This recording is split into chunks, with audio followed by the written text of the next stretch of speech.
This is about the soft skills, and Dr. Vrinda Madhavan is here for us to teach about some yoga basics and things. So I would like to invite Dr. Vrinda Madhavan for starting the session. Ma'am. And I will introduce Manas.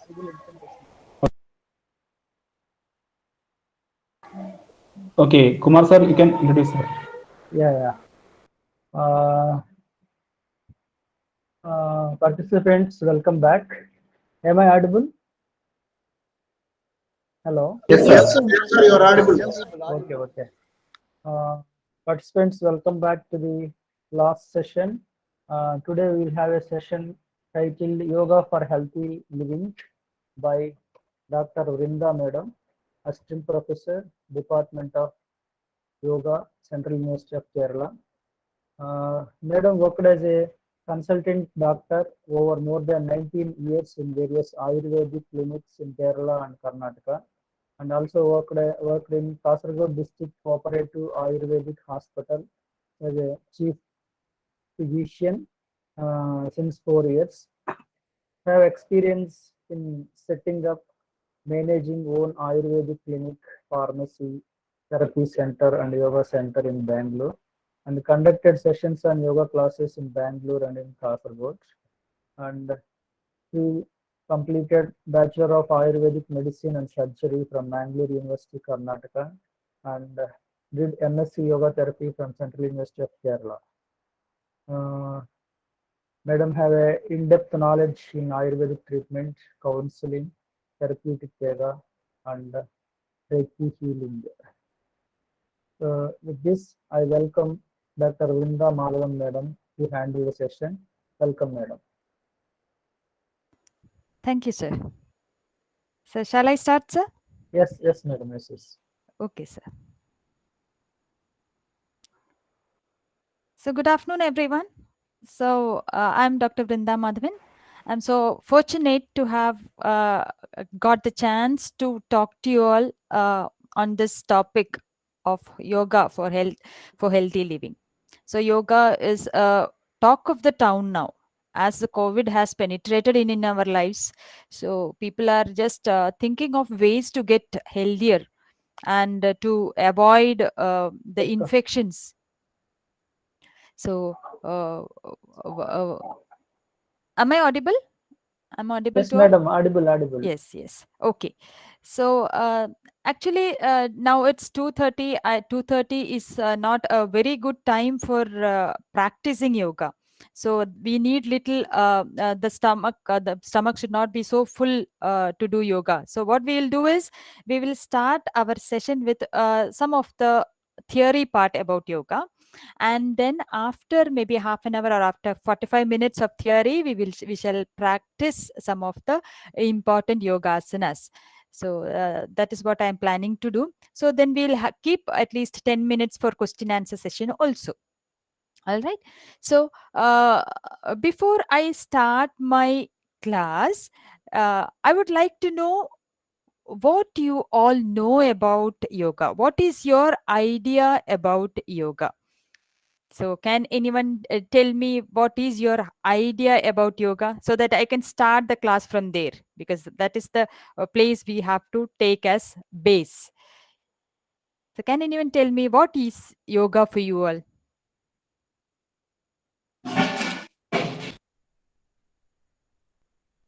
Anyone can voluntarily come up and tell me what yoga is? Hello. Yes. Can I? This is yes, of course. Am I audible? Yes, sir. Please carry on. Yoga, I think it is energy creator. It will give lot of energy to all our inherent organs and other things. I think every body is having a potential of curing all kinds of a disease by its own. Yoga will give a lot of what can I say? It is path to make the body itself solve all the diseases. Very good. This is how an experienced person. Yes, Anshika, just a minute. So this is how an experienced person talks. So with yoga, people are being healthy, there is an inherent ability for a body to cure whatever is going wrong with that body. There is an inherent quality. So that inherent quality is being made better by yoga. So everyone, there is a lying, a very quietly lying inherent quality in them to heal themselves. So that is being made better by yoga. Very good. So, yes, Anshika. Ma'am, according to me, I think yoga is an exploration of your mind, body, and soul through physical and mental exercises. And as Ramakrishnan sir said, that it gives energy, it gives power to you. So that is some of the benefits of yoga. Very good. So this is again, so it is a combinations of so many things. So it is not just one. Yoga is not just one. It is something in, together, being together with some things. So maybe mind, body, soul, breath. So there are so many things which you have to bring together. So it brings in it. Another word which we got in from their talks is the energy. The energy, the life force. That is what we are exploring out from ourselves through yoga. So we are able to realize that we are having an very, very big load of energy within us, and that is what we are trying to bring it out. Yes. Anyone else would like to add upon these things? Anyone else? Can I have one more person just to give an idea about yoga?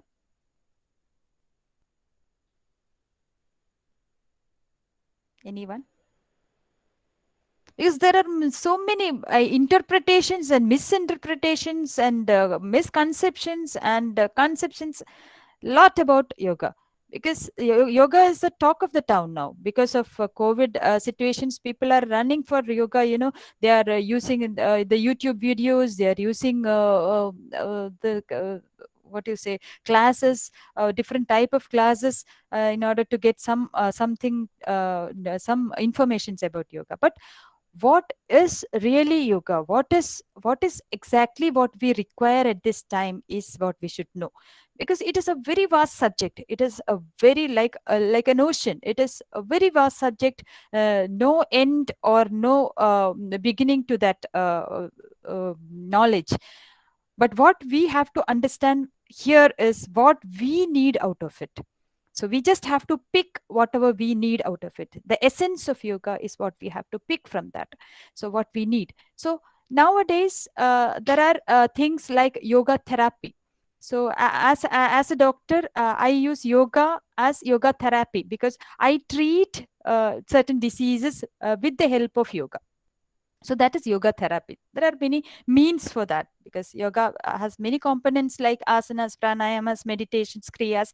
There are many components to it. So by using all these components, if we are able to treat a disease, if you are able to treat a problem, maybe physical or mental, anything. So if we are able to treat a patient, then that comes under yoga therapy, and that is in town now, actually. So many people have come to our clinics to get themselves relieved of their problems just with the help of yoga, because always medicines are always medicines. So we have to jointly get together and promote yoga to keep away diseases, and also to keep away the side effects of the medicines, because that are booming now. The side effects of medicines are a lot now.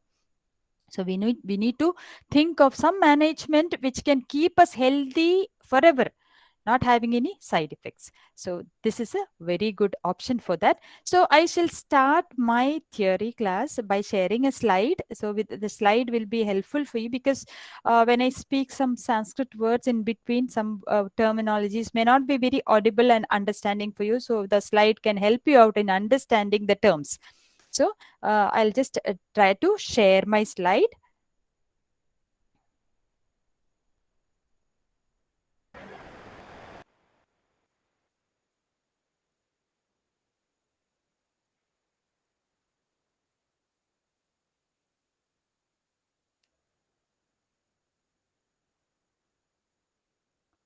Can you all see my slide? Yes, madam. Yes, Okay. visible. Yes.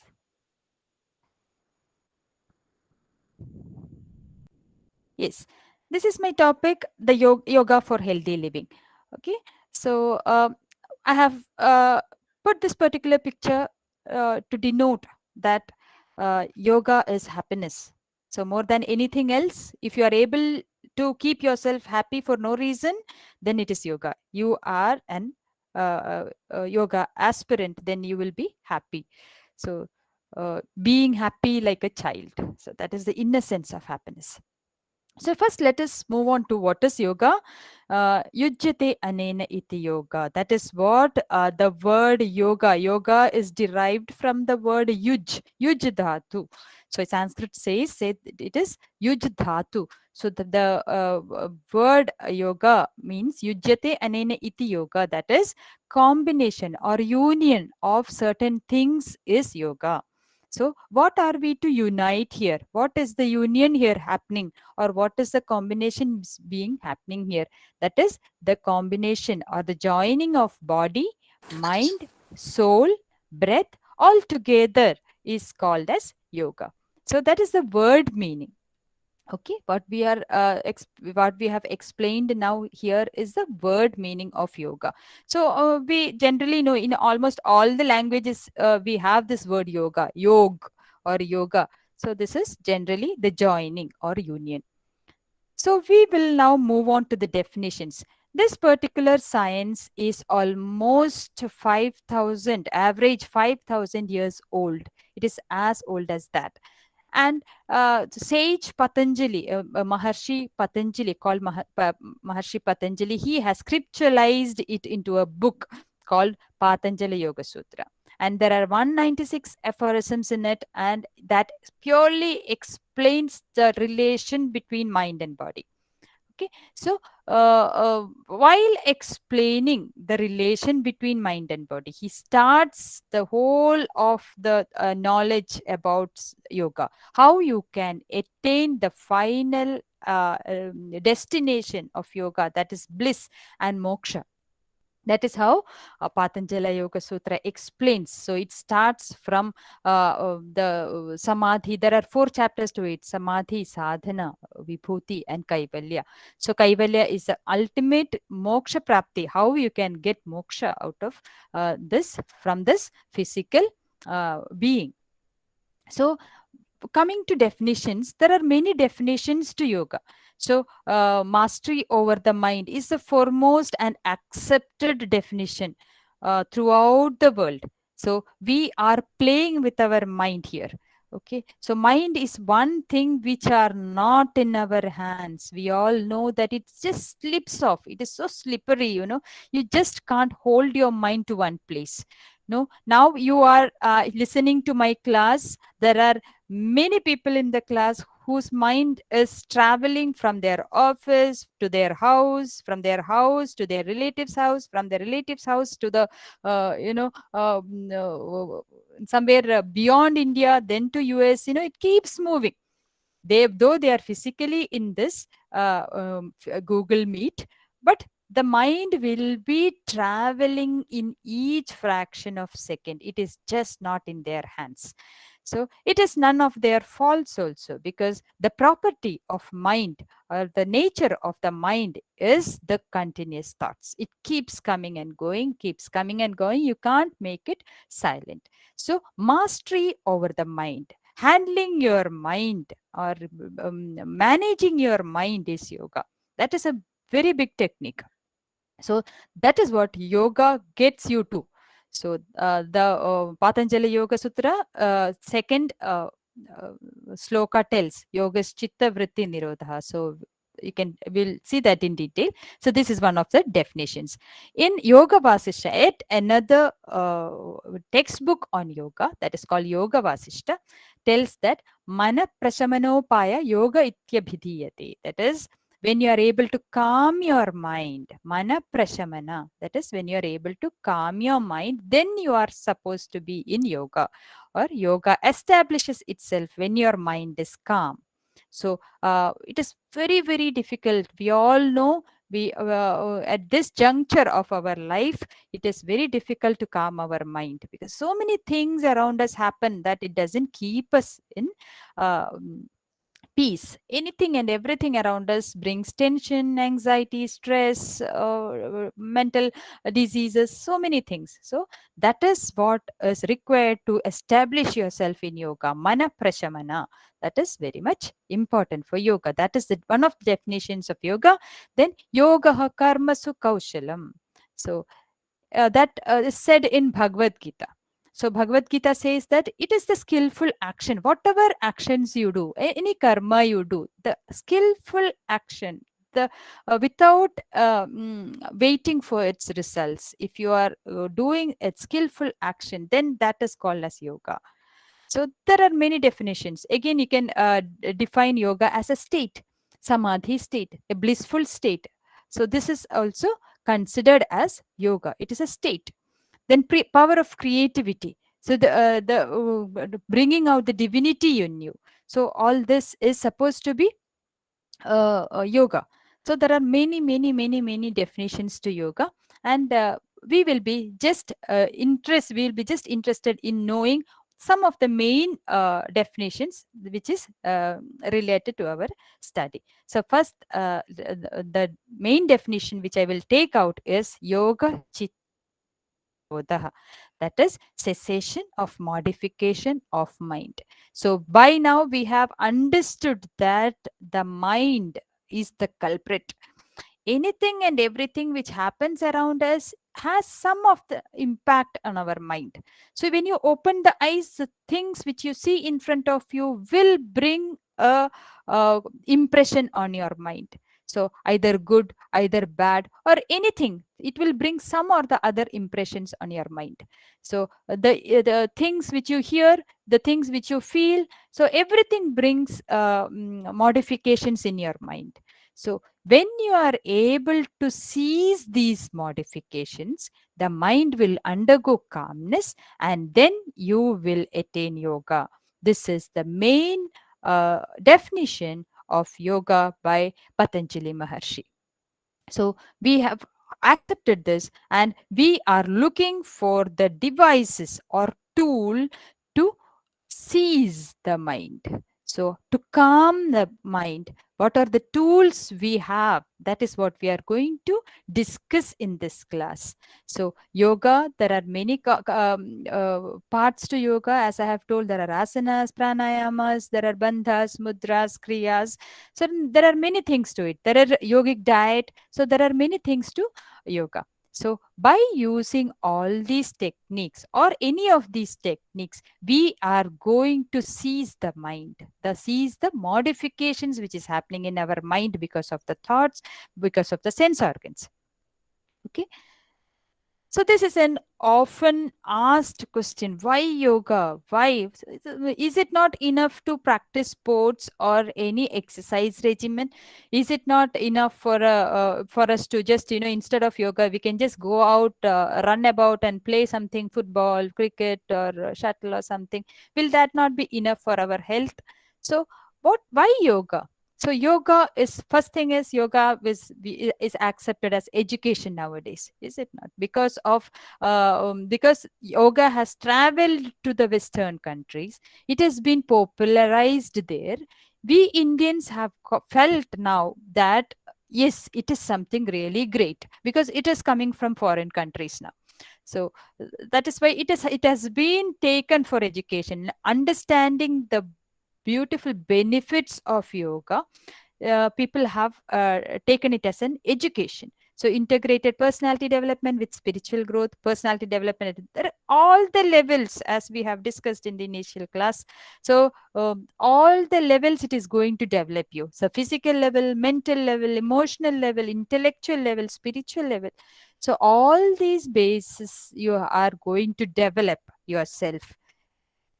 So benefits of yoga, there are many benefits if you are going on with each systems. So medically, if you are explaining things, it can be explained like this. So muscular level, first thing through asanas, we are going to get a muscular level fitness. Then slowing down breath and maintaining a balance at pranic level. So breath is very much connected to our prana. Prana and breath is what we always speak of. So slowing down breath is not possible by anyone now. So we never take care of our breath at all. So in all my classes, I give good importance to the breath, giving more classes on breath, because that is the only thing which we forget nowadays. We forget that we are breathing. Since today morning, since we are awake from our bed till this minute, are we aware that we are breathing? No. No one, of course, 100%, no one in this class were aware that we were breathing since morning today. So unless and until we find the shortness of breath, if someone strangulates us, if someone smothers us, so if something happens like that, only then we know that we were breathing and we don't get the breath now. Or if you must have ran fastly for a few meters, so that you feel a shortness of breath, and then you feel that yes, I was breathing and now I am feeling shortness of breath.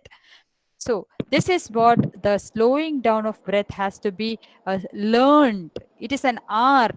Actually, slowing down breath and breathing, the technique of breathing is an art. Then increasing creativity and willpower at mental level. Willpower, as usually people feel that it is an innate power.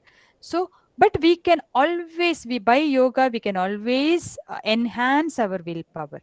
With yoga, willpower is increased. Then sharpening the intellect and calming down the mind at intellectual level, enhancing the happiness in life. Yes, we feel that happiness is brought to us in very colorful, wrapped gifts. We are waiting for happiness. We don't do ourselves, we don't do anything, but we are waiting for happiness. So as if someone will come and give us, in a very colorful, wrapped gifts, as if someone will give us like that.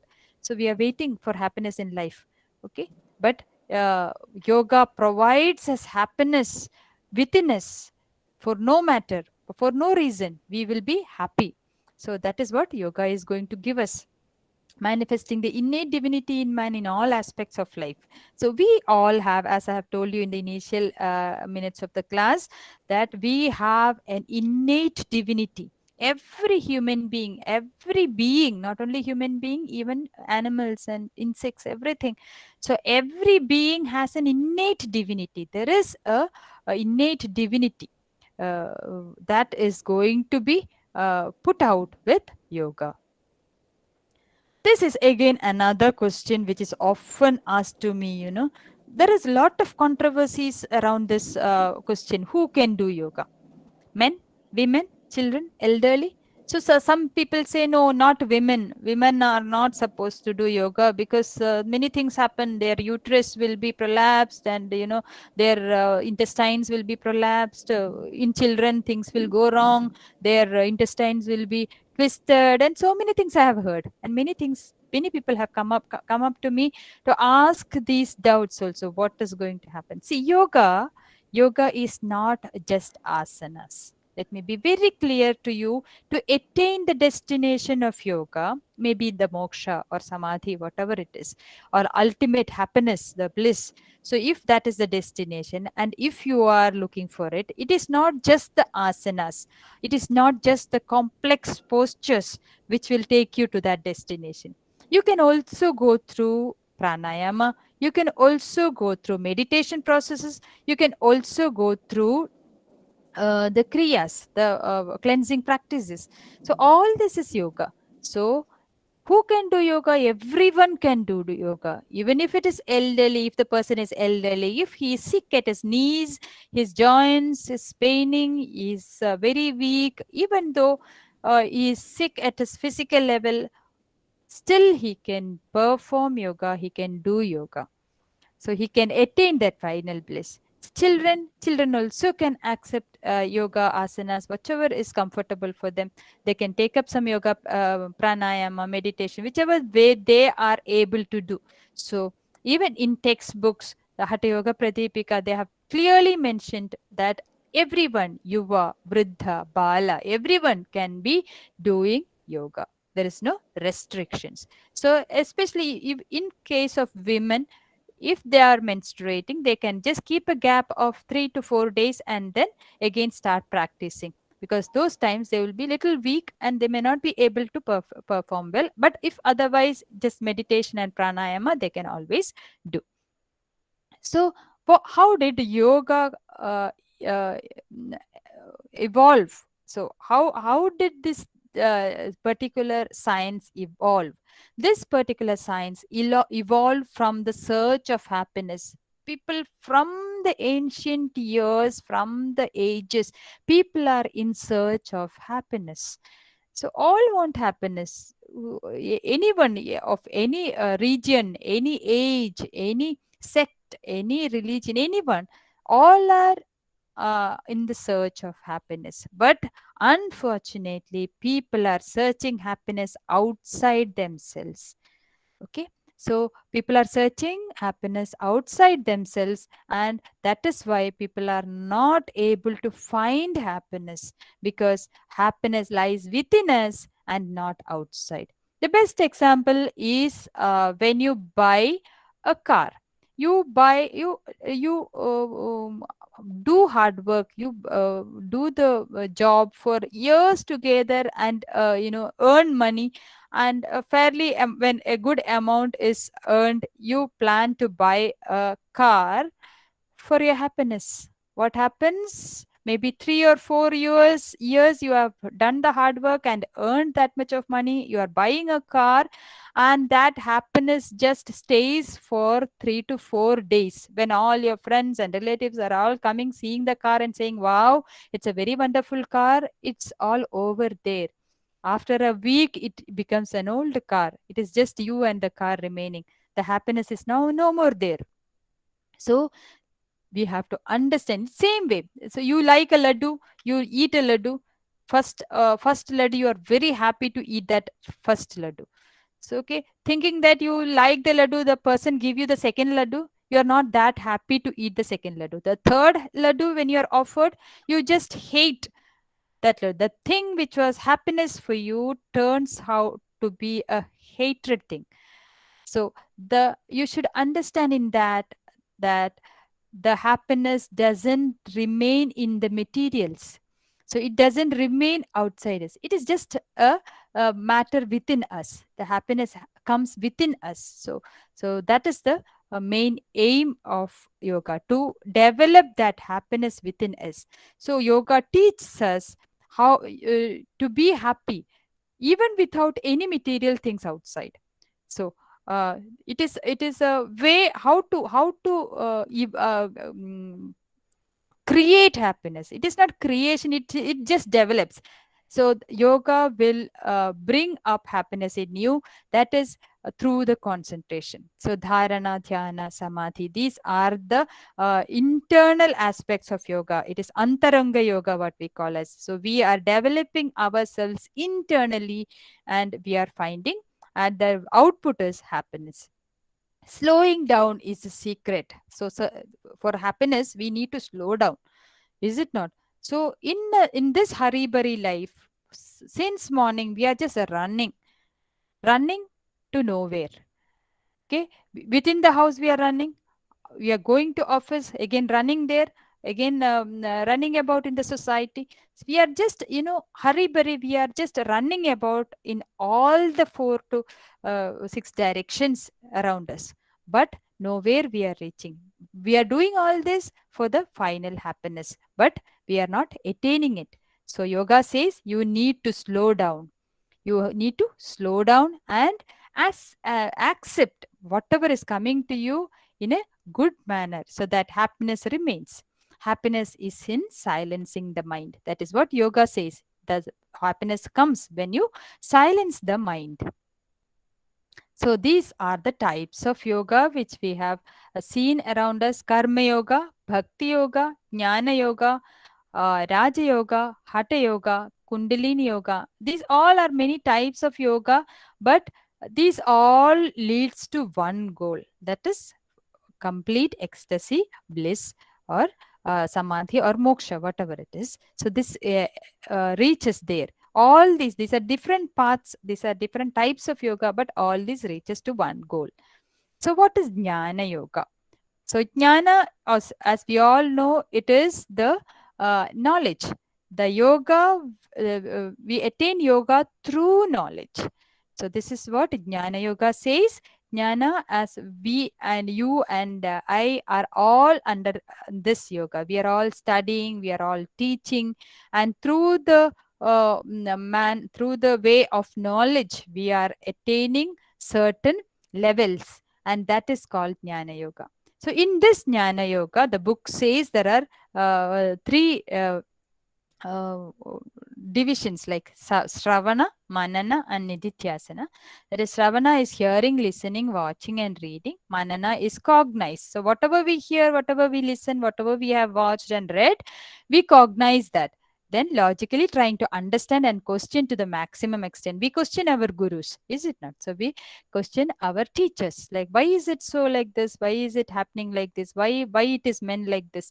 So all that happens, and that is called Manana. And Nididhyasana, all that we have studied will undergo the experiences. So we experience, then we relate that what we have studied. So teacher said sun rises in the east. So morning we have understood that sun is rising. So we have understood that that is the east. So that is how you experience what you have studied through the experiments and the experiences. That is called Nididhyasana. So this is the way of Jnana. So as a teacher, as a student, so as a tutor, so we all are under this yoga, Jnana Yoga. So there are in this yoga, there are qualities to be told about the teacher. There are qualities to be told about the student. How a student should be. That our classical text says how a student should be, how a teacher should be, how we should behave with the teachers, how we should dedicate ourselves to the teachers to get the real knowledge.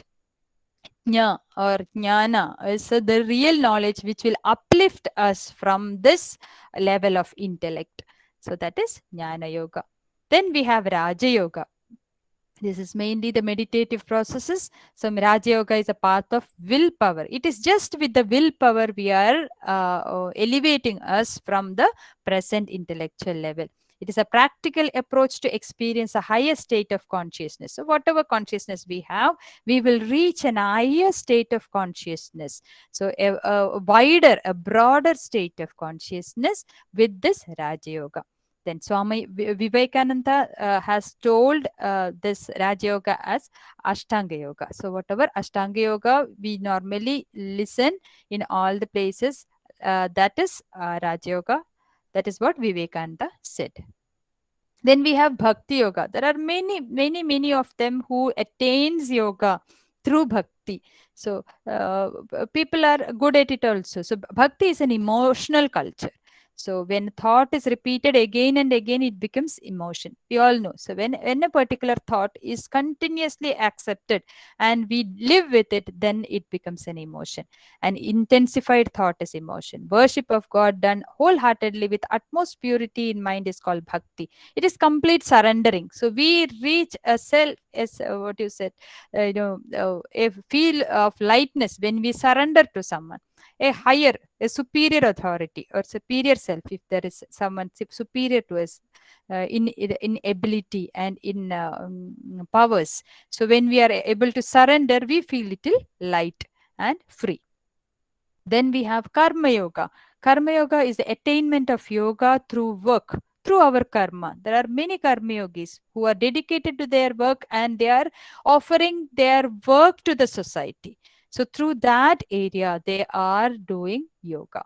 So through the without attachment of result of work. So it is just not doing the work. If you are doing a work in order to get something, or in order to get some remuneration, or in order to get some help from the others, then that is not called as Karma Yoga. You are doing a work in order to do the work. That's all. You are just, allowing you to do the work. That's all, without any intention to get back something. So then it becomes Karma Yoga, discharging action without fruit of action. That is what Karma Yoga means. Okay, that is all about types of yoga. Now we are moving on to Ashtanga Yoga. These are the 8 limbs of yoga. Ashta Anga Yoga. Ashta is 8, Anga is limbs. So these are the 8 limbs of yoga. This is done step by step in order to reach the final bliss or ecstasy. Okay, so these are the 8 limbs: yama, niyama, asana, pranayama, pratyahara, dharana, dhyana, and samadhi. So yama and niyamas are the conducts, what we have to do, what we need, don't have to do. Asana are the physical postures, which we all know. We have been seeing yoga. Wherever we see yoga, we see asanas. So pranayama is the breathing techniques.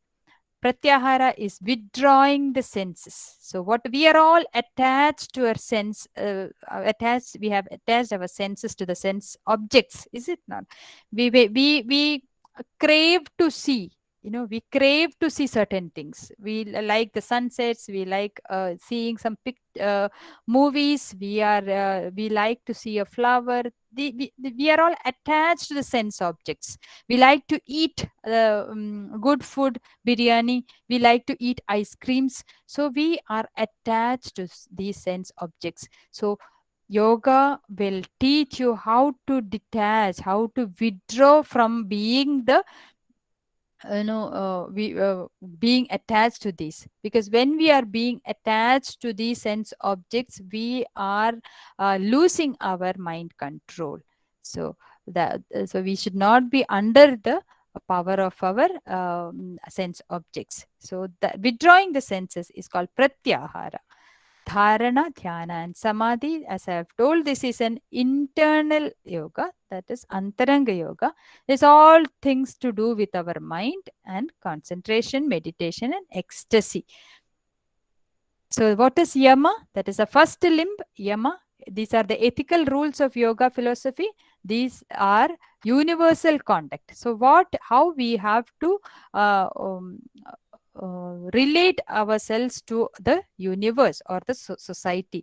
So these are the 5 yamas: ahimsa, asteya, satya, aparigraha, and brahmacharya. So these are the yamas that we all know. Non-violence, that is what we have to go with. Non-violence, non-stealing, there should be truthfulness, non-possessiveness, and celibacy. There is niyama. These are the personal conduct. So what we ourselves, personal observances, how we ourselves have to conduct.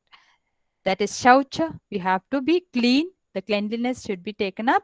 Santosha, that is the contentment. It is not the happiness. Santosha is not happiness. Happiness is far, far different from contentment. We should be contented with whatever we have. So that is a problem nowadays. No one is contented. You have, you have a cycle. You are not contented with it. You buy a bike. You buy a scooter. With scooter again you are not contented. You buy a bike. From the bike again you are not contented. You buy a small car. Then again that is not enough. You don't feel that good. Again you buy a bigger car. So this is how the ratio of contentment just moves up and up. So we should be contented with whatever we have. Otherwise, it is going to disturb your mind. Tapas is the self-discipline or austerity. So tapas is determination. More than self-discipline, I should say that it is determination. So we have to burn ourselves at with the agni, with the fire of determination, and then we have to achieve things. So that is tapas. Swadhyaya, swadhyaya, that is self-reflection or self-study. It is not that you study by yourself. That is not swadhyaya. It is studying of yourself, knowing yourself, understanding yourself. That is swadhyaya. Then we have Ishvara Pranidhana, that is surrendering to higher power. So these are the 5 niyamas of yoga. So we have to observe all this and then reach to the next anga, that is asanas. So asanas are the body postures. So we will see some of the body postures or asanas after this theory class. We'll just go through it. Some of the important asanas we'll go through. So because it is you must have all eaten lunch just maybe an hour or 1.5 hours back. That's why I wanted to keep a gap. So these are asanas, some of the important asanas. Halasana is there, Paschimottanasana, Bhujangasana, Sarvangasana. These are the some of the practices. Natarajasana, Chakrasana.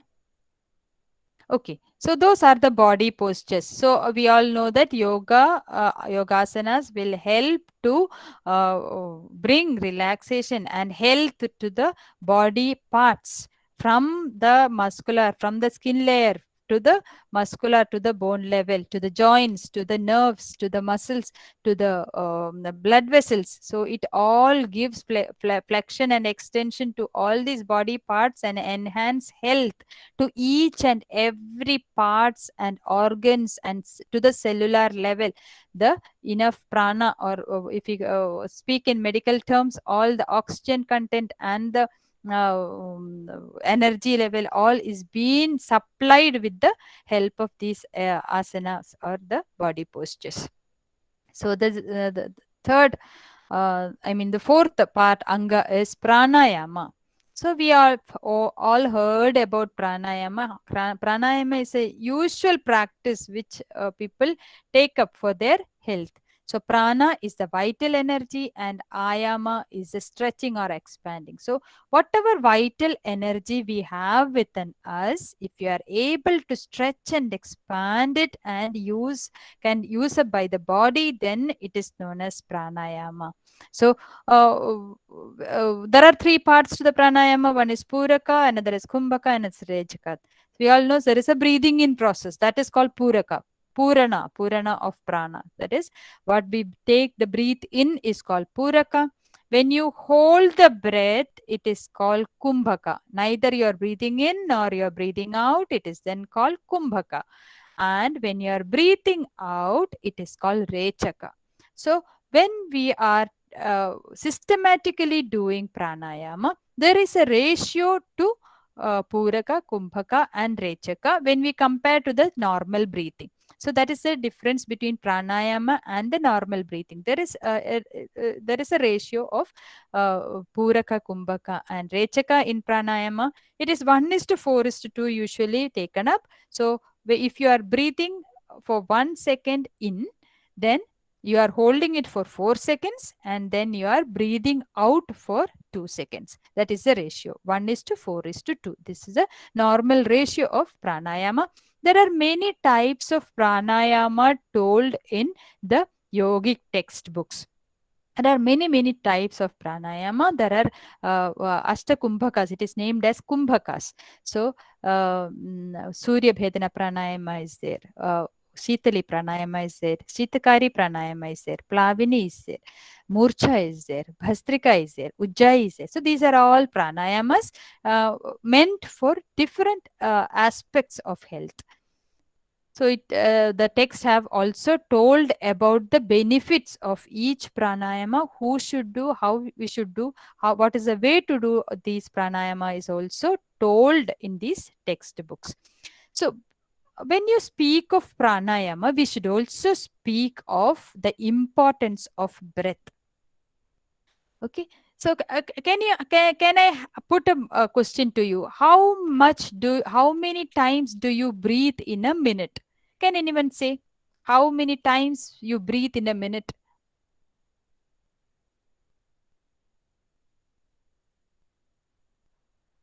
Anyone? Do you know how many times you breathe in a minute? Approximately 20 to 25. Okay. So it depends. So what happens is, if I tell you to just run for maybe a minute to a distance, and if I tell you to count your breath, how much is it for a minute, it will be very high, is it not? So you will be gasping, and you'll have nearly 40 to 50 breaths per minute. But if you're quietly sitting somewhere and then sitting relaxed, and if I tell you to count your breath per minute, it may be around 20. As she said, it may be around 20. But yoga brings a beautiful relation between the breath and the mind. So this yoga says, chale vate chalam chittam nischale nischalam bhavet yogi sthanutvam apnoti tato vayum nirodhayet. That is what yoga says. That is, when this breath is fast, when the vata is fast, when the breath is fast, the chitta or the mind is very much fluctuating. It's very much fluctuating. It is vice versa also. When the mind is very much disturbed, your breath is very fast. If you have noticed, when you are tensed, your breath is fast. When you are having examinations, when you are having some certain big works to be completed, very important works to be completed, the breath is fast. When your thoughts are more, when there is some anxiety, when there is something wrong within the family, something not good within the family, your breath is uncontrollable, but you don't give concentration on your breath that time.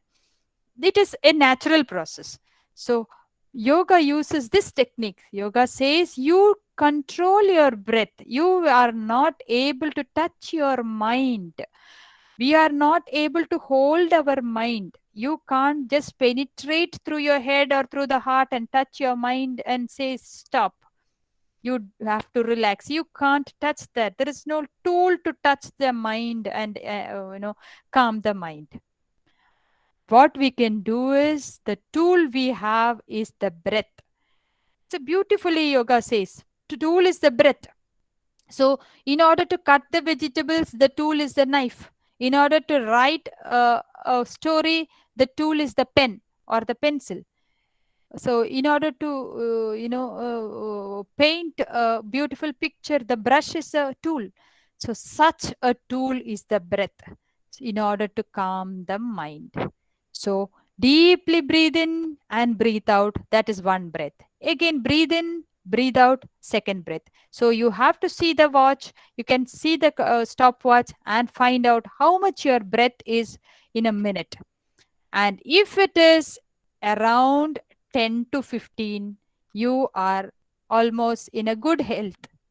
Understand, if it is more than 15, if it is more than 20, if it is more than 25, you should rethink about your health. You should seriously think about your health, because the breath is directly proportional to your health.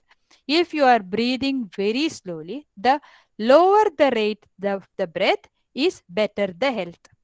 I repeat, the lower the rate of breath per minute is, better the health. So let us see how we can understand this. So this is a table about the span of life of different beings and their breathing rate. It's a very interesting chart I have found. See how whales breathe per minute. Whales, blue whales, they breathe 3 to 5 breaths per minute, and their lifespan is 200 to 130 to 200. Elephant breathe nearly 5 to 12 breaths per minute, and their lifespan is 65 to 130. Man, 6 to 16, around average is 15, and man lifespan is 45 to 110.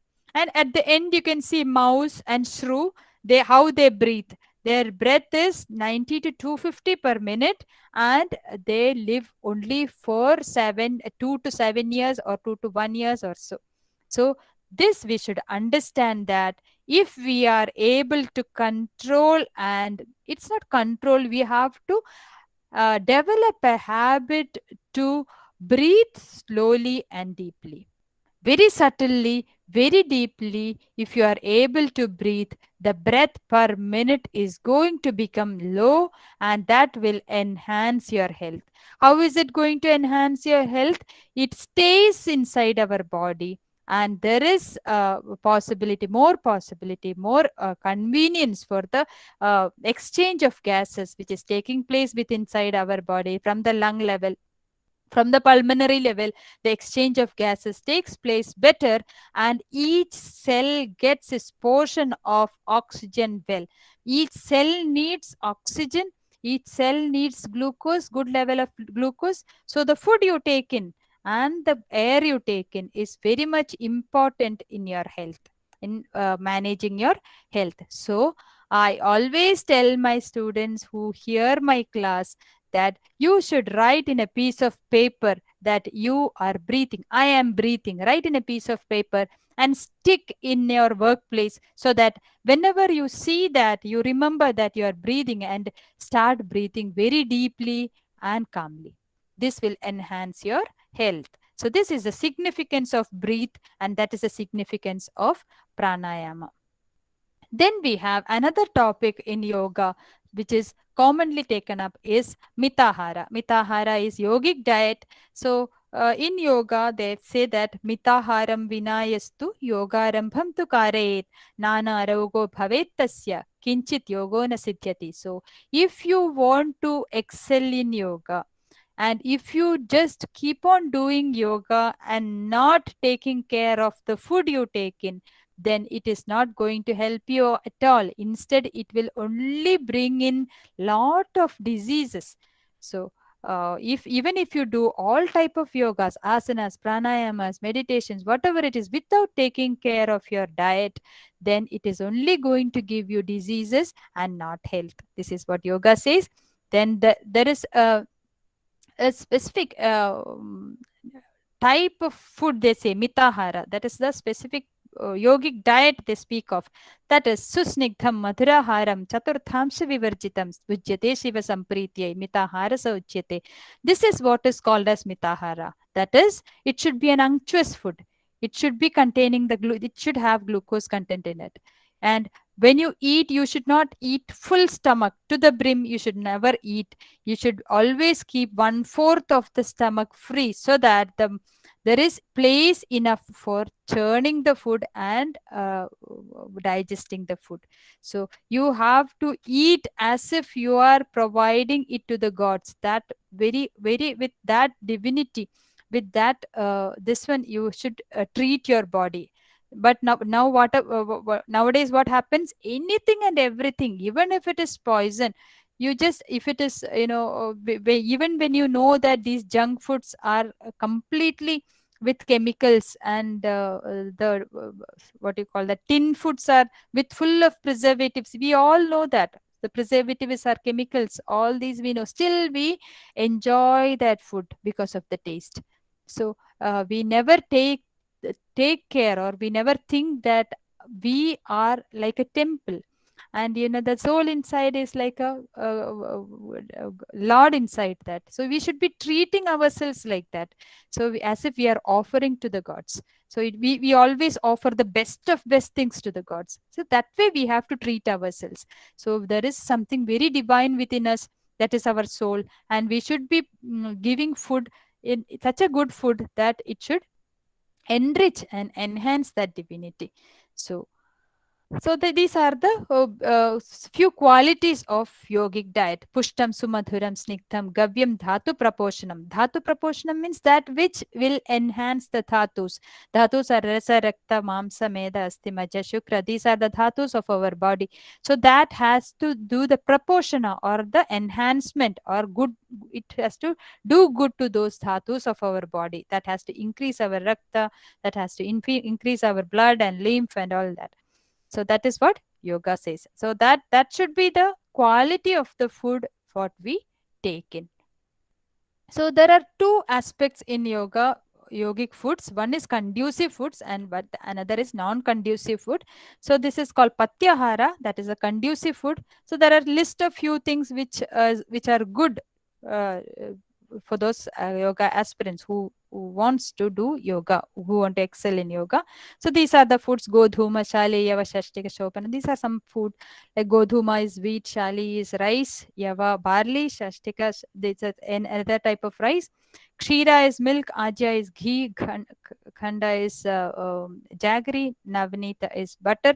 So these are the list of foods which is told in yogic texts, which is conducive, which is good for our body. Again, these are apatyahara, these are not good for the body, which we should always keep away. So katu amla tikshna lavanoshna harita shaka savira taira tila sharshapa madhyamalsyan ajadi mamsa dati takra kulatha kola pinyaka hingu lashuna adi apatyamahuhu. So this is what they say, these are bad for those who are aspiring for yoga. So that is again the end of the class. This is about the International Day of Yoga. We all know that it is being celebrated on June 21st since 2015. So our Prime Minister had attended the United Nations General Assembly on 2014, 27th September, and he was the person who coined this in order to bring up yoga in people.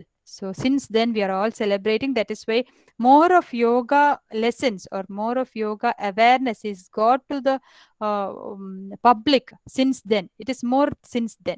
So people were not knowing much of yoga, but it is a treasure of our countries. That is why we have to understand this. Whether we practice or not is a second thing. Awareness about yoga should be there, so that people who wish to accept it and who wish to practice it can always do it.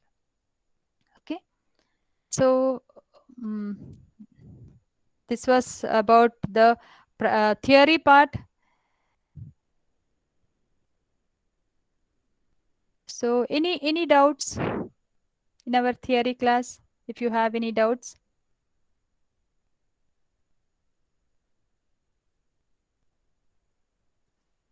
Ma'am, what is the Yes, ma'am, and can I? Shika, yes. What is the ideal time to do Yes. exercises and meditation? Yes, I can tell you that. So we will start our yoga practices now. So just before that, we will tell, I shall clear Anshika's doubt. So the prerequisites for yoga. So that is the main thing which we have to know in this is, first thing is the time. Time is better to do it in the early morning or in the evenings. Early morning would be very good time, because it is our body will be very fresh. We will not be tired. So when we are doing yoga practices, it is better to have better to do the practices in a fresh manner. Our body is not tired, our mind is not tired. So mornings are the best. Evenings are also good, but provided you are not very tired with your whole day's work. So evening is also considered. Another thing which we have to consider is the dress. You have to have a very comfortable dress, so that you can move your hands and legs properly, and you can, you will not be over sweating, or it will not be heating up your body too much. So the dress, comfortable dress, is also very important. Another thing which is important is you should need a mat. You should spread a mat, so that you can do the yogasanas on that mat. Bare floor is not considered, or bare floor is not apt for the yogasanas. Another thing is the stomach. The stomach should not be full. You should not be eating a heavy meal, and then if you do yoga practices, it is going to disturb your health very badly. And at least 3 hours of the solid foods and at least half an hour for the liquid foods. You should have a gap of half an hour gap of liquid foods and 3 hours gap for the solid foods. Then same way, after the yogasanas, at least half an hour gap should be there. After that only you are supposed to eat or drink anything. So these are the main things. And before, I have told, these ladies can keep at least a gap of 3 days if they are menstruating. So first 3 days can be avoided, because the body might be very weak and tired. But you can always do pranayama and meditation. You can avoid the physical postures. So these are the prerequisites or the needed things before we start the yoga practices.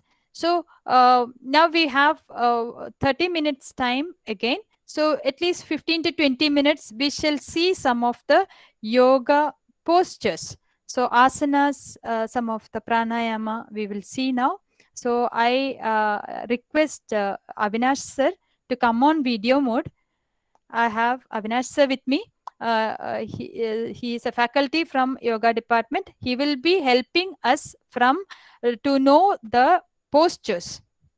Okay, so we shall start our yogasanas. If anyone is wishing to join us for the practice, you can put on the video mode, so that we can correct you when you are practicing. So these are what we are going to do now is the yoga postures. So before we start with the yoga postures, let me tell you, there are many joints, muscles and bones in our body, and we need to make these bones and joints very flexible, because without a flexibility, if you are going to practice, what happens, it can tear the muscles, it can tear the ligaments, joints. It often happens, people, if they are not doing good of what is it, warming up, it happens. So we have to start the yogasanas with loosening practices. It is also called sukshma vyayamas. So sir will be telling us how to start with the sukshma vyayamas. We shall start with our neck joint, which is a main joint for us. We will have to rotate our neck for a rotate our head for the neck joint exercise. This is a neck joint exercise. You can see how sir is rotating the head very slowly. You should do it very slowly and very peacefully, clockwise few times and anti-clockwise also few times. It should be done very slowly, mind, otherwise you are going to hurt your cervical spine. Okay, so very gently and very slowly. Okay, relax, relax. So maybe 3 to 5 rounds is more than enough.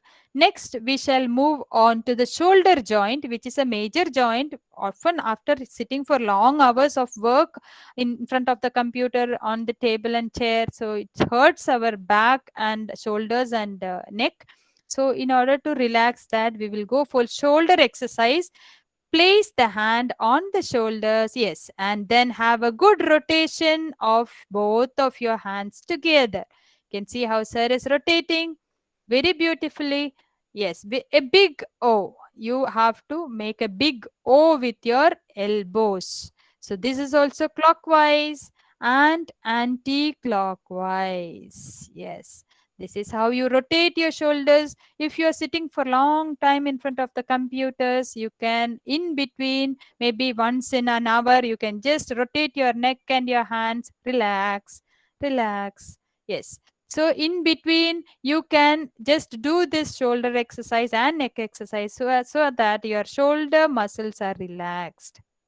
Then now after shoulder rotation, we shall move on to hip rotation. You can place the hands on your hip and rotate the hip, well, clockwise and anti-clockwise. So when we again, while you sit for a long time, the lower back is going to get the spasm, and the lower back is taking up all this tension when you sit for a long time. So this is going to relax your lower back muscles. This is called hip rotation. Relax, relax. Yes, this was hip rotation. Now we shall move on to knees. Our major joint is knees. It is taking up our whole body weight. And what we can do is we can rotate our knees, place the hands on the knees and have a good rotation of the knees. See how you will have to rotate. Yes, you have to squat a bit and then rotate it clockwise and anti-clockwise also. The other way around also. The patella and the joints there are having a synovial joint there, and this will enhance the synovial fluid. Relax. So this will enhance the synovial fluid and it can keep away problems like arthritis and osteoporosis and all such problems. But if you're already having a bad knee pain, don't attempt this, because that is going to strain your knees and it can increase the pain. But if you are well enough without a pain, you can start today itself, so that it doesn't, your knees are very well even after 40s and 50s. Okay. Then we can have an ankle exercise. Keep forward one leg and then rotate your feet so that the ankle can get a good rotation, good exercise. So this is how ankle rotation. It's clockwise and anti-clockwise. This is how you have to do the exercise for ankle. So you can practice with the other leg also when you're practicing. So next, we shall move on to some of the important asanas because we have a very limited time. So we will go for some of the important asanas which we come across. First one is Tadasana. Tadasana is also called as palm tree posture or mountain posture. Now you have to breathe in and stretch your hands up. Breathe in and stretch your hands up, further up, and twine the fingers up and lift your heels up. Stretch your whole body up. This is called Tadasana. Maintain the posture for few seconds or few breaths there. Normal breaths there. And slowly breathe out and bring down the hands and legs. Breathe out and bring down the hands and legs. Yes. Relax. Relax. This is Tadasana. This is going to stretch your whole body muscles, and in the adolescent children or in the children, it is going to help them in increasing their height. So it will stretch the whole body muscles, stretch the body muscles and bones, so that this it is helping them to grow their bones. So this is Tadasana. Next we shall practice Vrikshasana, that is tree pose. So what we have to do is fold your right leg at the knees and place it beside the left thigh. Yes, this is how you have to place. Now breathe in and lift both the hands up. You can lift both the hands up. Yes. Now maintain that posture for few breaths. Normally breathe and maintain that posture for few breaths. This is Vrikshasana, the tree pose. Place your vision or sight at one object in front of you so that the balance is maintained. Slowly breathe out and come down.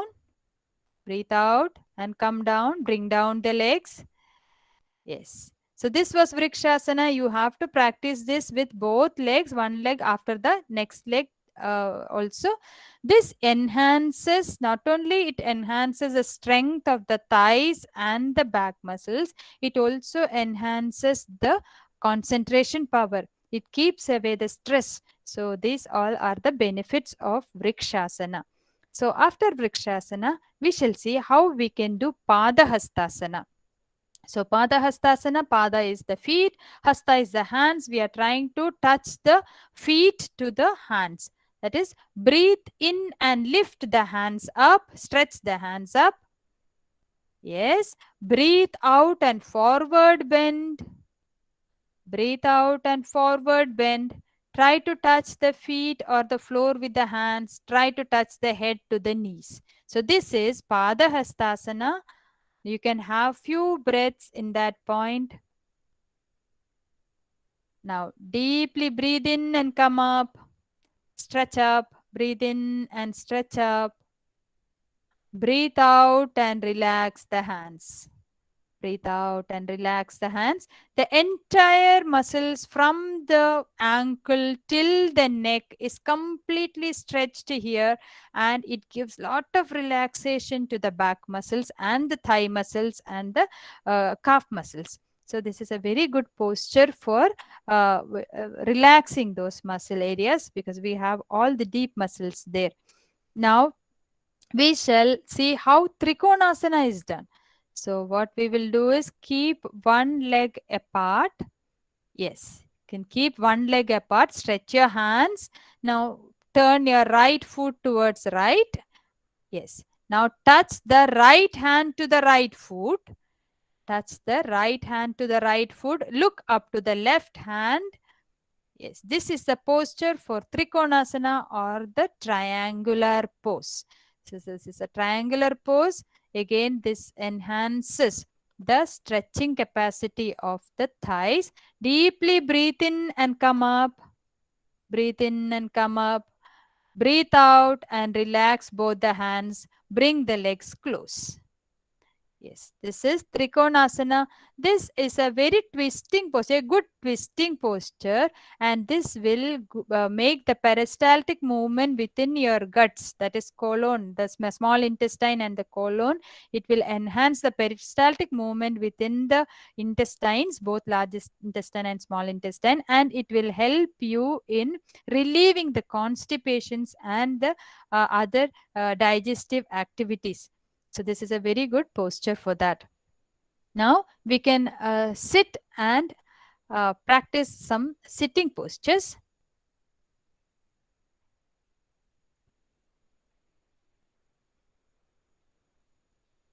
Okay, we shall see how Vajrasana is done.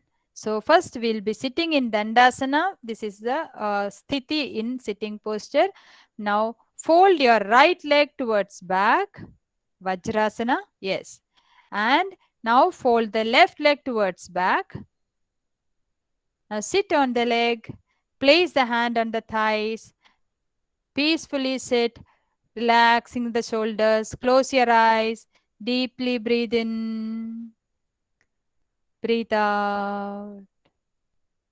Breathe in. Breathe out. Breathe in. Breathe out. So this is a very easy posture. So in this is going to help you in digestion. This is the only posture wherein you can accept after the food. Usually just after the food you are not supposed to do any postures, but this is a posture which you can do after the food also, because it helps in digestion. It helps in digestion. It's also called the thunderbolt pose. It's a Vajrasana or the thunderbolt pose. It is going to strengthen the Vajra Nadi. Now we shall practice Vakrasana. So for Vakrasana, come back to the Dandasana posture. Now fold your right leg at your knees and place it. Yes. Now left hand, take it between your thighs, and chest, and hold your big toe. Place your right hand behind and turn towards back. This is Vakrasana. This is making a good twist to your back muscles.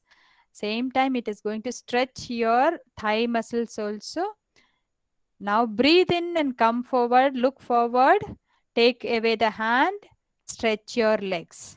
So this is a good posture. You can stretch your legs. Yes, this is a good posture to enhance the pancreas, the functions of pancreas. So it is advised for the diabetic patients in order to regularize the insulin content or the sugar content in their body. You can practice this posture. So now we shall move on to one of the pranayama. You can sit in any Sukhasana posture, either Sukhasana, Swastikasana, or any asana, meditative postures it is called. So one hand should be in Chin Mudra. You can see how the Chin Mudra is practiced. Yes, that is Chin Mudra. You can place that on the left side. In the right hand side, you can take up the Nasika Mudra. Okay, take up the Nasika Mudra. So I shall show you Nasika Mudra. Yes, you can see my hand. So the index finger and the middle finger should be folded and placed like this, tucked inside. This is Nasika Mudra. The thumb is used to close the right nostril and the ring finger is used to close the left nostril. Now we shall practice Nadi Shodhana Pranayama. Here, breathe in through the left. Close your eyes. Back should be straight, very erect. Now, close your eyes. Deeply breathe in through the left. Block. Breathe out through the right. Now, breathe in through the right. Block. Breathe out through the left. Again, breathe in through the left. Block. Breathe out through the right. Breathe in through the right. Block. Breathe out through the left. Now relax. So this is how you have to do. This is Nadi Shodhana Pranayama. Breathing in through the left, breathing out through the right, breathing in through the right, breathing out through the left, make one round. So such at least 12 rounds of this practice has to be done so that it gives a good effect to the body. So this was one of the pranayamas. Such many pranayama postures and what do you say, asana postures, there are many in this. So we have short of time here. So I thank Avinash sir to have accompanied me to give a practice for you all. Thank you, sir. So now I shall move on to the question and answer sessions. If anyone is having any doubts from this session, you can always ask me. I shall keep, yes, 15 minutes for the question and answer session. Anyone would like to clear any doubts? Yes, participants, please unmute and ask your questions.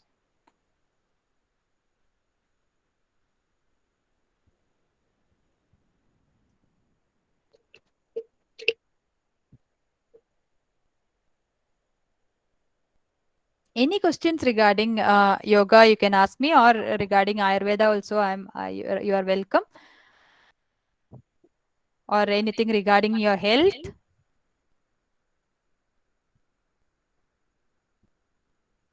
Yes, participants. Madam?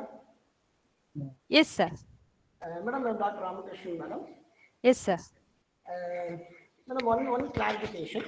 Actually, all the alternative medicines like Ayurveda, yoga, and Siddha, and other things, it is not only curing the disease, but it is curing the root cause of the disease.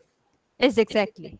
But allopathy is only a temporary relief, but still, why not that alternative medicines are not so popular among the common people? Yes, that is a wonderful question. But we all know that answer very well, because if I tell you to drink a kashaya, you would prefer to have you would prefer to gulp or swallow a allopathy capsule instead of drinking the bitter kashaya. So that is the first thing. First and important thing is the taste of the medicine. Now many of the Ayurvedic medicines are also coming in a tablet and capsule form, but the classical medicines are kashaya, lehya, and all that, and the taste is not that very good. That is why people, people feel very happy to take it. First thing is that. Second thing is their time to get the effect, because nothing is done very fast in Ayurveda. It takes its own time. So just keeping away the fever. If it, for example, if you're taking fever, just bringing down the temperature is not a solution to treat fever. So that is what allopathy does, just bringing down the temperature. But Ayurveda will, find out the cause for that. And if it is indigestion, the cause is indigestion, it treats the indigestion. And in order to treat the indigestion, it takes its own time to treat it. So that is the time lag is the main cause why people don't go for these alternative medicines. People want everything very fast. No one have time for anything. So that is why this is the problem. But there are enough people who are sticking on to, by knowing the effect and good effects of alternative medicines. There are good number of people who are going accordingly. It's a good question. Thank you, madam. Thank you. Yes, thank you, sir.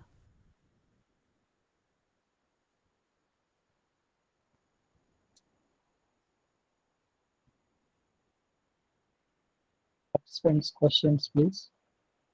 You can ask general questions also.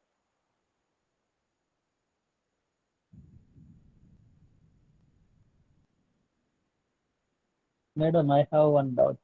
Yes, sir. What is the role of sleep in our life? So generally people sleep in different timings, maybe 10 to 6 or 12 to 7, like that. So sleeping time is important, and continuously sleeping 6 or 7 hours is important. Yes, sir. This is a good question again. We all know that sleep is very important. because we have experienced that. Just after the sleep, we feel so refreshed and we feel very productive after the sleep. So, but the thing is, how to sleep, when to sleep, how much to sleep is a question. So, first thing is our body is having a clock. Other than the clock which is hung in our bedrooms and in the drawing rooms, there is a internal clock which our body has, and that our body goes according to that. The best example is you just have to travel from here to USA, and what happens in the just when it is night at 9 o'clock 10 o'clock, there you are well awake and you feel very refreshed as if it is daylight, because your body doesn't know, your body has not experienced or doesn't know that it is night there. It still feels that it is daytime there, because body doesn't know that you have moved to USA, and it is a time is exactly opposite, because body is having its own clock. It is called circadian rhythm. So its own clock because of this hormonal secretions. So sleep should be perfect. If it is exactly at one time, if you are planning to sleep 10 o'clock, make it 10 o'clock always. 10 to 6 or 6 to 8 hours is fairly good. And what is happening in sleep? So there is a fluid called cerebrospinal fluid which is flowing just outside our brain, and this cerebrospinal fluid will enter the brain sulcus. There is a sulcus gyri. There is a small foldings inside our brain, outside our brain, and it will enter those gyri or the sulcus, and it is going to this CSF or cerebrospinal fluid is a fluid which is nourishing our brain, and that happens only when you are sleeping.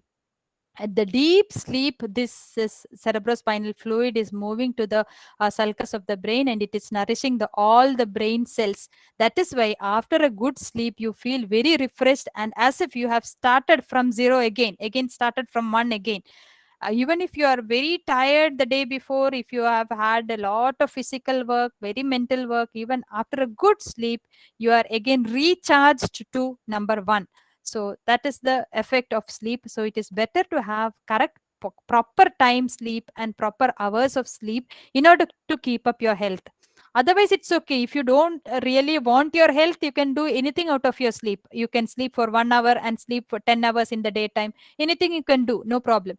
But if you want a good rhythm in your body, if you want your body to act well at proper times, at properly, if you want your body to act well, it is better to have a good sleep at proper times. That is how it is. Good, ma'am. Very Yes, nice sir. answer. Ma'am, Elaborately excuse me. told. Yes, yes. Yes, Anshika. Ma'am, as Kumar sir said that sleep is important, as he Mhm. asked. So I also have a question that, like, my sleep is really very much disturbed. So what I have tried all the possible ways to get it back to track, but it's not worthy. So my sleep is disturbed. So how could I actually cure it Yes, naturally? yes. What I would tell you is this is a step by step procedure. As I have told in the class, calming down the mind is the first thing. Your mind is disturbed. Maybe because by nature you take things seriously. You are anxious for anything and everything. You must be anxious, and that is why your mind is like very disturbed. All that can be the reason for your sleeplessness. Okay, so first thing is we have to find out the cause for your sleeplessness and deal with that first. So you should know that anything and everything what comes to you should not be taken seriously. First thing is that take it as easy as that. Let it come and go. Take it as easy as that. First thing, everything is light. Take everything light. First thing is that. Then maintain a time. As I have told to Kumar sir, if it is 10 o'clock, let it be 10 o'clock every day. Just go and lie down. Whether you sleep or not is the second thing. First, go and lie down. Train your mind to be in ease. First thing, you have to train your mind. Nothing is going to happen. Nothing is going to take a toll on your life. Everything is easy. Everything is good with you. All you have is blessings of the Almighty. So, such good thoughts should be brought to your mind, and practice breathing. So you forget to breathe actually. Wherever you have your workplace, your kitchen, your bedroom, your workplace, in front of your computer, stick that you are breathing. Write in a notepad, write in a post-it, and then stick there that you are breathing, and deeply breathe. Learn to deeply breathe in and breathe out. Your health, the psychological health, the physical health will improve within 1 week's time. That is the guarantee I can give you, because that breath is having that much of power to calm the mind. Just give a try. Let's see. Okay, ma'am. Thank you. Yes.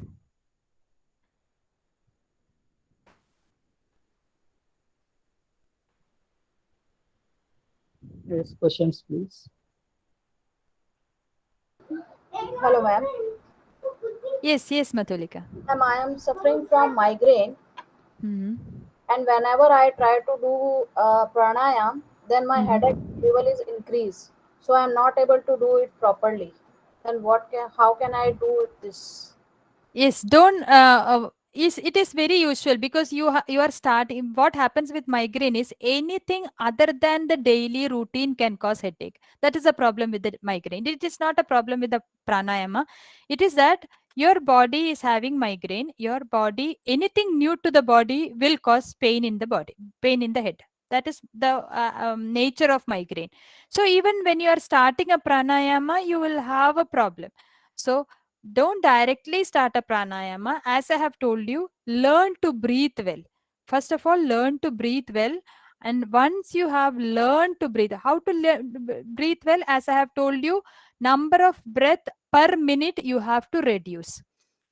Always remember, everyone, old or young or lady or gents or whoever, everyone should reduce the number of breath per minute. You can reduce the number of breath per minute only when you are aware of your breath. So now and then be aware of your breath. Breathe deeply and calmly.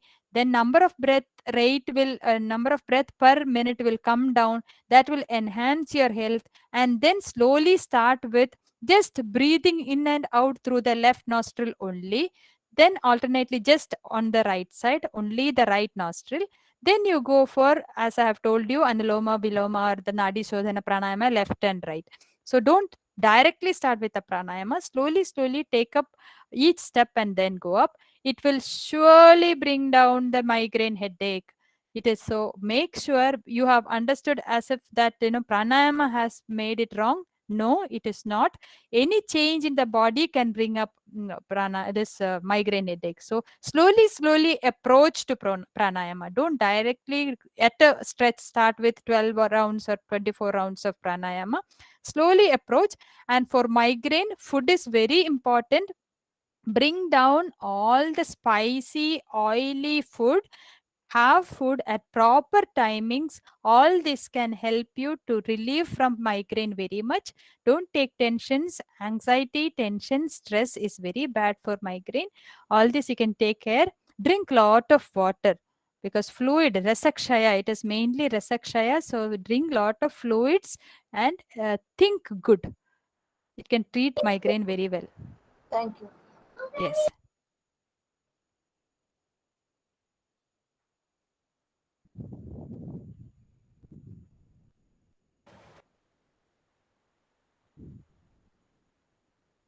Any questions, please?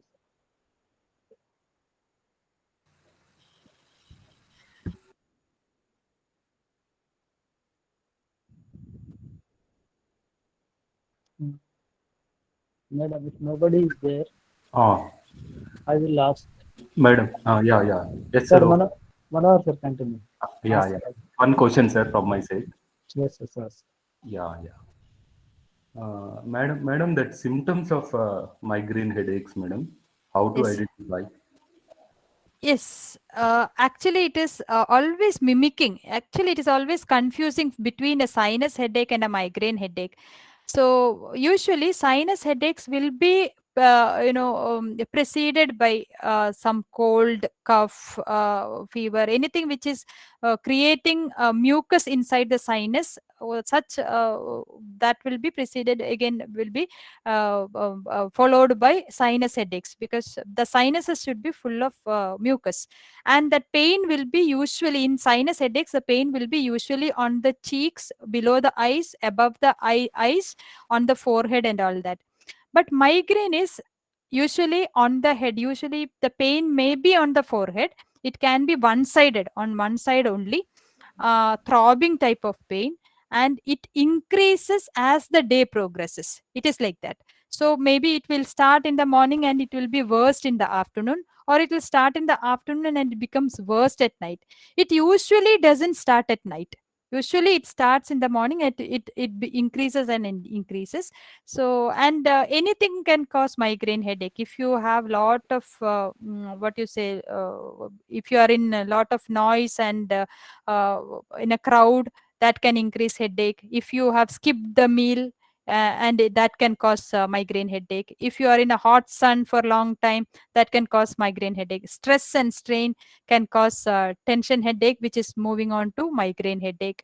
So these are the main things of sinusitis. Headache is very specific, which is on the face. You can see that it pains in the face, and when you bow down forward, the pain increases because of the overload in the sinus area.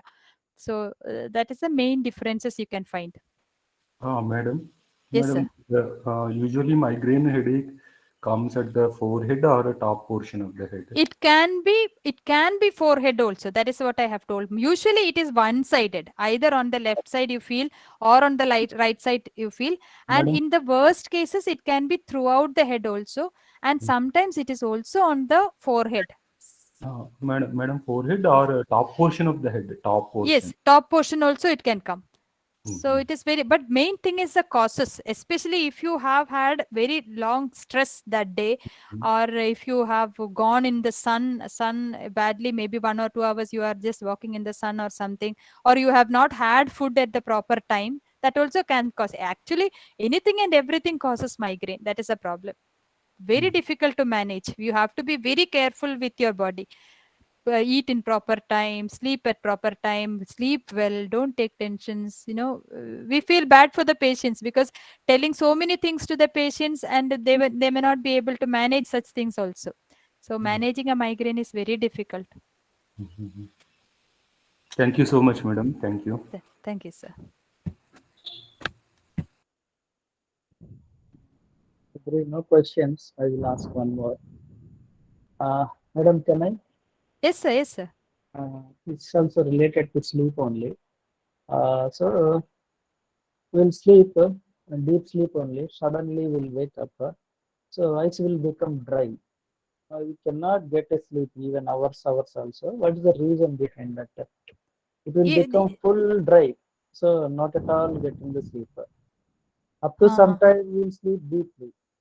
Mhm. Suddenly wake up will come and eyes will become dry, and even 1 hour 2 hours also sleep will not come. What to do that type of time, that type Yes, of this is situation? I think this is directly a problem about the on the eyes itself, because if you are watching computers or any screen for long time, there is a usual complaint of dryness of the eyes. So what you can do is, you can give a try. You can try to treat the eyes first, so that can in turn give, because of the dryness, and maybe because of the dryness your sleep is getting disturbed. So uh, what you can give a try is, you can see a eye specialist, ophthalmologist, and then treat your eyes first and see how it is. And if it is not working out again, then you have to go for any treatment for sleep exactly. So if it but it looks like that your eyes are getting dried up because of some overuse of the screens, so that can be the cause. So first treat that, first see an ophthalmologist and treat your eyes. Still, if it is the same, then we have to treat the sleep. Okay, thank you, madam. Thank you. Yes, sir. Madam, Yes. madam, this migraine Yes, is sir. a symptom of post-COVID. See, COVID has come up with many things. So we actually don't know which is the system which COVID has left out. It has taken up all the systems. So there are some patients who are telling pains in the head. So it might be a post-COVID symptom also, because we are all studying COVID now. So no one knows COVID 100%. Um, So it might be a symptom from the COVID side also. yeah. How long it remains, madam, generally? Again, I have said it is, we are all studying COVID. We don't know really how long it will stay. Yeah, But yeah, one thing you can do is take good care of your health. Whatever is good for your body, yeah. whatever good for your health, keep doing it.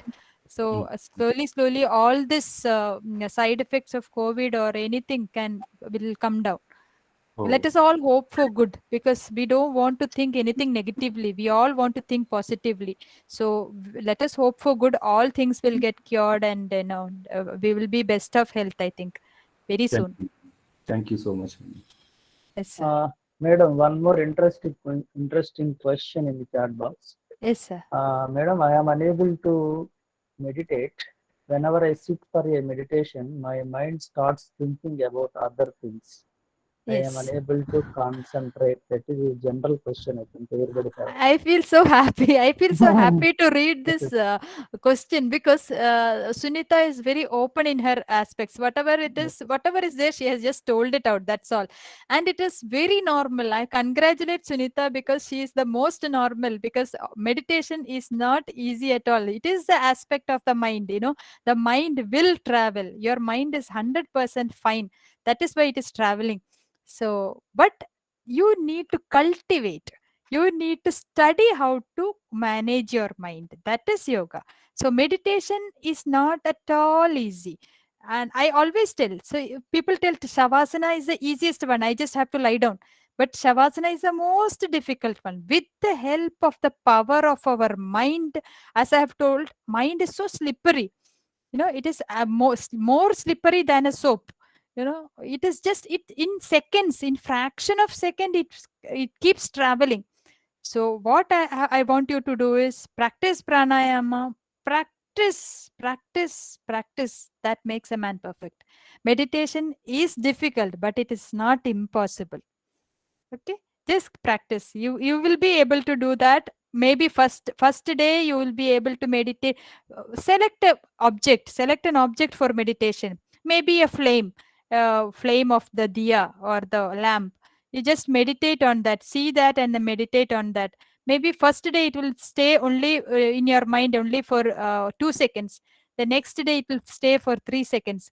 You keep practicing, that concentration, that is dharana, it will increase and increase, and you will be able to meditate. If you have started, that is a good sign. If you have started meditation, that means you are towards your goal. That's enough. Try and try, it will happen.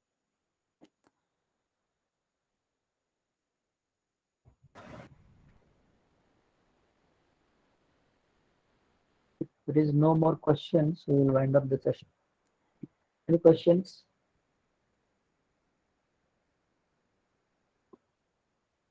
I think no questions.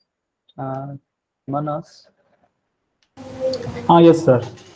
continue. Okay, sir. Okay. So it was a wonderful section, and all of you might enjoyed and you get benefited with these yoga practices. So I would like to invite Miss Shibina to deliver the vote of thanks. Thank you, Manas. Shibina.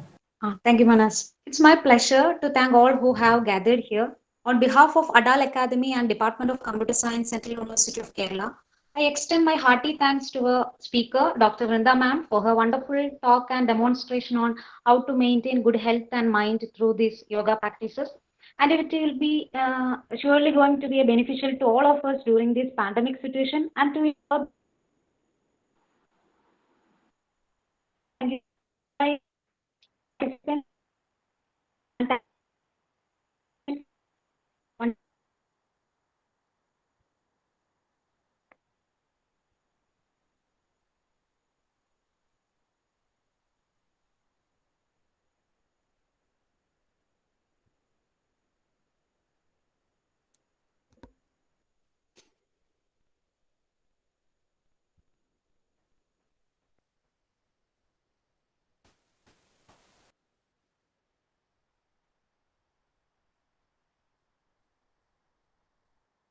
Sir, is it audible?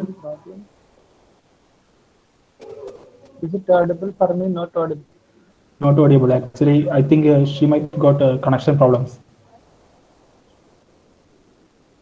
Thank you, Manas. I am here. I lost my connection. Okay. Okay. Okay, No, okay. Can I Thank you, continue? Vrinda madam. Continue, Shivana. It's my pleasure to thank all who have gathered here. On behalf of Adal Academy and Department of Computer Science, Central University of Kerala, I extend my hearty thanks to our speaker, Dr. Vrinda ma'am, for her wonderful talk and demonstration on how to maintain good health and mind through these yoga practices. It will be surely going to be beneficial to all of us during this pandemic situation and to in our busiest life. Thank you, ma'am. Thank you very much. And I thank all the participants who have joined here. Thank you for your support and cooperation for the session. Once again, thanking you all. Thank you, Vrinda madam. And thank you, sir. Avinash sir and Subramaniam sir. And thank you, entire yoga department on behalf of the Department of Computer Science for your extended services to the 5-day faculty development program on data sciences. Thank you, madam. Thank you very much. Thank you, sir. Madam, will you please continue for the valedictory session? If you are free, now valedictory session is there. Okay, sir. Okay. Okay, now just 10 minutes. Yes, sir. Yes, sir. Okay. Kumar sir, shall we start or do you need to wait? Manas, I think just a minute. Just within 2 minutes we will start. Okay, sir. Participants be here only. Don't.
I think Rajesh sir joined.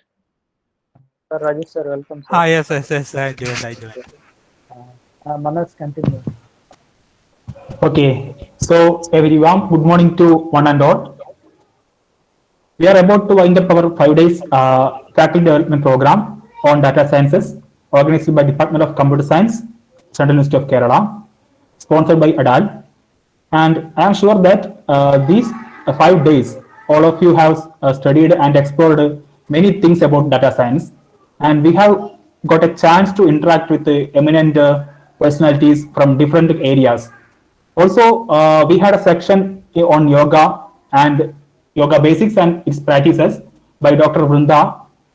And I hope all of you understood the importance of yoga in our day-to-day life.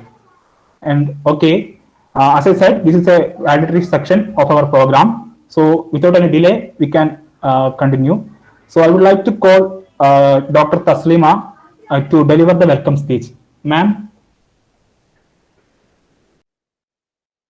Yes, Manas.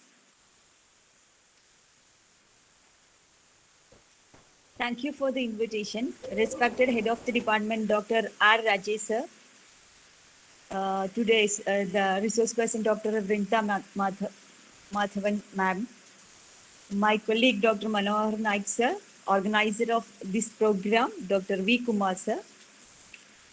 Dear participants and my dear students, now today we have reached the end of 5 days faculty development program on data science organized by the Department of Computer Science, which is sponsored by AICTE, Atal Training Learning Academy.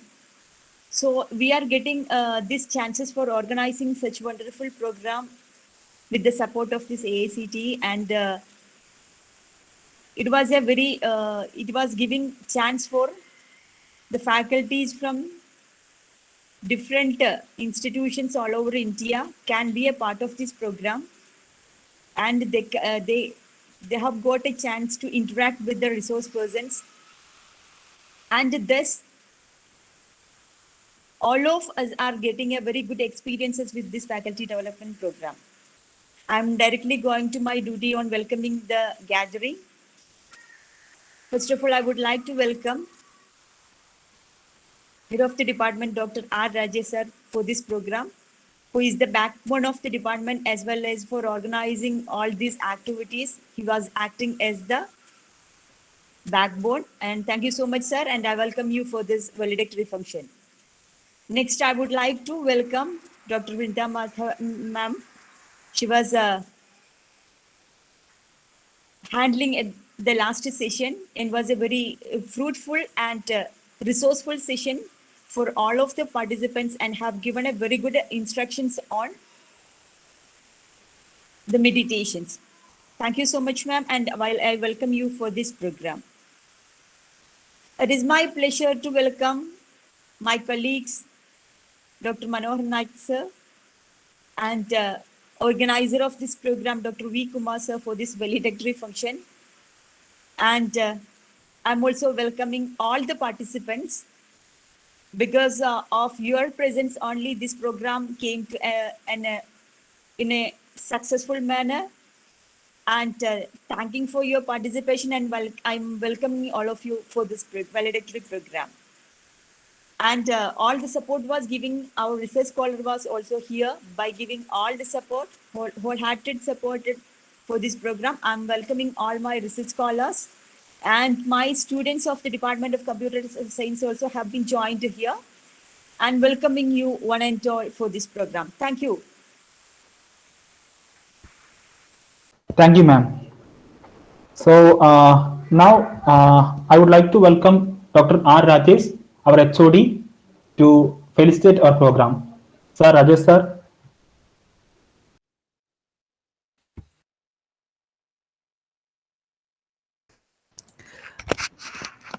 Good evening, one and all. It's a very happy moment that one of the FDP in data science, especially sponsored by AICT, is concluding today. Our Central University of Kerala Department of Computer Science is very keen in organizing such type of events. During the pandemic situation, we have organized several events sponsored by AICT. And the organizing secretary, Dr. Kumar sir, has worked day and night for the last few months for making this event as a grand success. I hope the participants have enjoyed all the lectures throughout this 5 days FDP. I was busy with certain work, so I am not able to be in touch with you for the last 5 days due to some important assignments in the university. This is not the end of this workshop, I hope, because we wish that you all will be collaborating with us. You all will be keeping in touch with us for all type of academic support. If somebody is interested to give a talk to our students, you are welcome. Anytime you can contact me or Kumar sir or any other faculty in the department, so that we will be able to make a very good platform so that our students will get benefited from the teachers who are involved in this workshop. Similarly, if any of the workshop is happening in your places, we are also ready to collaborate, and we are also ready to provide speeches to you in your place. So this workshop will not end here, and this data science will continue, and any type of data science related collaboration, including the academic support, we are open our doors, and you can anytime knock the door and you can come inside, and we always welcome you to have such type of active participation. I know this is a pandemic situation, otherwise you will be here in this university in Kerala, especially in Kasaragod district, and you will be having very good AICT sponsored lunches, but because of the pandemic situation we are not able to offer that. Earlier, we used to conduct offline mode also, ACT programs. It was very good lunch and very good accommodation and all these things. I think due to pandemic, you all are missing. I expect all the support in future. I once again thank each and everyone who have worked behind this workshop, and also I thank all the participants for the active participation. Thank you, Anandor. Thank you, sir. Thank you for a great response. And now I would like to call Dr. Vrinda Madhavan to say a few words about our workshop. A very good evening to all. I have not heard the other classes. I just had taken my class. Anyway, it is a great opportunity for everyone to sit together and then learn new things and find out new things, all this. So I hope such programs will be there in the future also, and all can sit together and discuss this subjects. I'm very happy that you have invited me for this session, and I could deliver my topic well, and I hope that it has reached you and it will do some good to you. Thank you all for all the organizers, Kumar sir, Rajesh sir. Thank you all wholeheartedly. Thank you. Thank you, ma'am. Thank you. Now I would like to call Dr. Manohar Naikas to felicitate our program. Manohar sir. Yeah. Respected Dr. Rajesh sir, head of the department, and the coordinator of our program of this data science, Dr. V. Kumar sir, and today's guest for this valedictory, Dr. Rinda madam, and my colleague Dr. Taslima, and dear participants and research scholars and students, good evening. Good evening, one and all.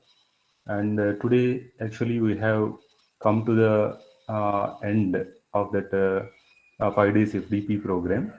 So we have gathered here for the valedictory function.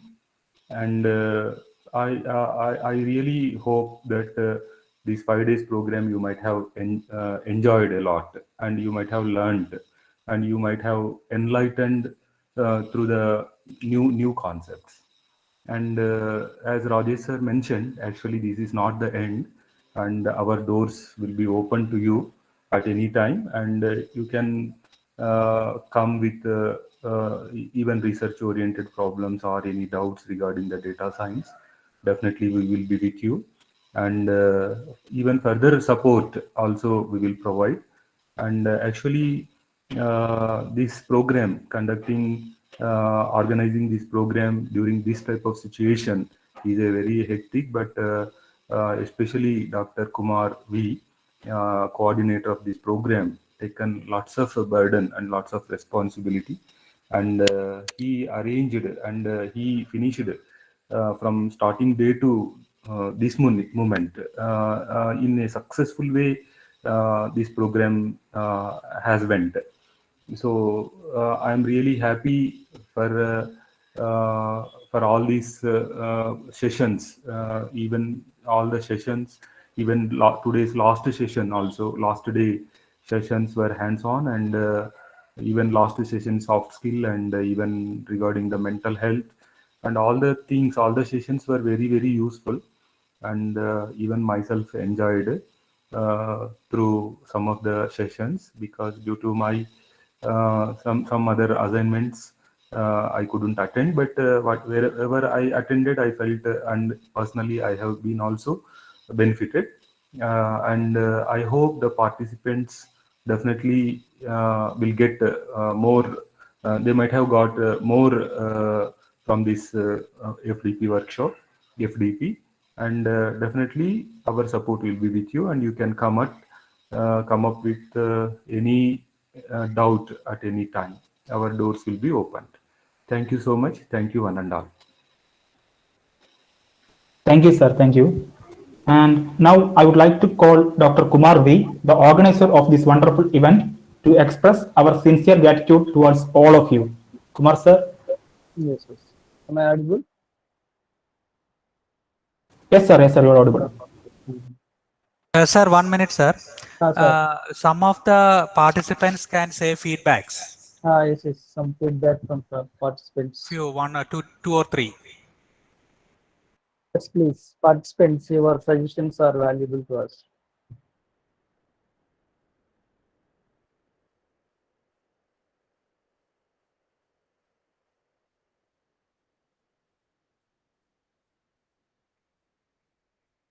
Some of the participants can unmute and say a few words about the program so that we can understand.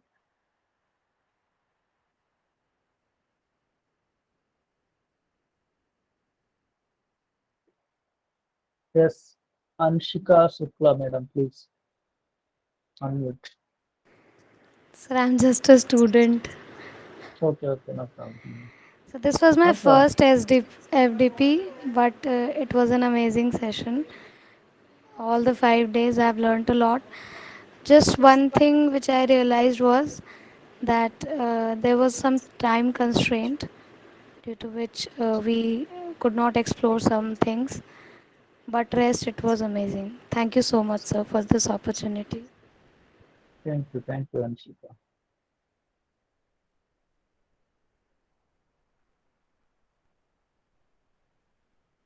Mallikarjunappa sir, is there. Sir, say a few words.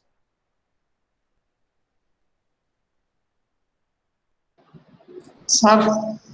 Yes, sir, yes. Audible.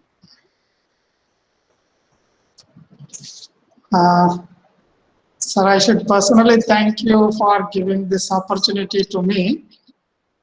Some of the sessions I couldn't follow, but most of it I was able to follow because that especially related to computer science related issues, I couldn't follow. One of the issues with me, I was just wondering the type of names that you have been giving. You know, I was listening to the sample, under sample, over sample, and these things. These names are strange to me. I had not really heard these types of names because normally we say whether the sample is adequate, sample is small, sample is large, some of these things we talk. But here, the names like confusion matrix and then under sample, over sample, over prediction, some of those things I was able to learn. I'm more interested in these things because there are a lot of applications in management, especially computer science algorithms. A lot of applications are coming these days. And when we read the articles, especially the US journals, we find it difficult to follow certain things. Therefore, I thought I should become familiar with these. And these days, a lot of articles make a mention of Python and then RStudio. These are the softwares that we have used for processing our data. That is the way the discussion is taking place, especially in the area of finance. And therefore, this data science course has been very useful to me. And I should personally thank all of you, Dr. Kumar, Professor Rajesh, Manohar Naik and Dr. Taslima, every one of you in the department for giving me this opportunity and also for tolerating me because I keep troubling. I think Professor Rajesh knows I keep troubling him a lot because when we conduct the program, I keep on calling him and then I keep on intruding into your programs. But I have personally benefited from all the programs that you have conducted. I used to be part of your Sabarmati activities whenever I had class, I used to skip your sessions, but when I did not have class, I used to come and join in the hall. So I have really learned a lot from these sessions. These are virtual sessions. I think learning takes place more when the sessions are conducted in the physical classrooms. But given the current pandemic, this is the best way that we can go ahead. And I thank you all for giving this opportunity to me. It's a very, very, very useful program. I think AICTE has been taking this initiative And we should all be grateful to AICTU for initiating this because large number of FDPs are being conducted. I'm also joining the FDP's inaugural session where the chairman is inaugurating some of these 40 FDPs at a time, 20 FDPs at a time. So and Sahasra Buddhe I have joined many of his sessions also. So thank you all. Thank you for giving this opportunity to me. Thank you, sir. Thank you for your comments.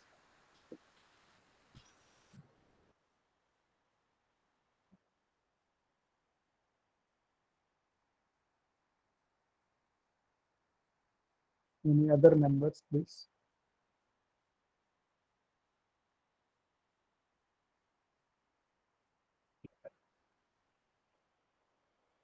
Okay. Nobody is there.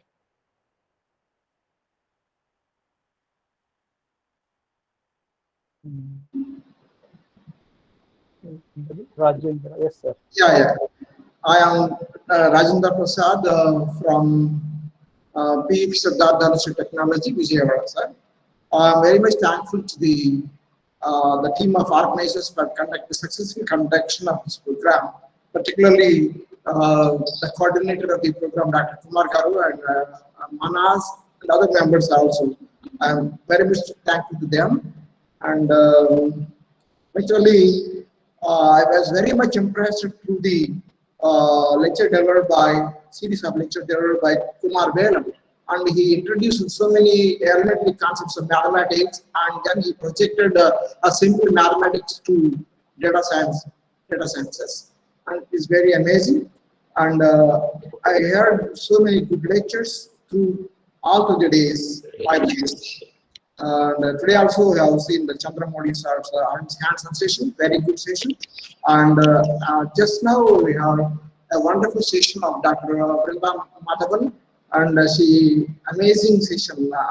We used to practice pranayam every day, and that's why at the age of 65 we are.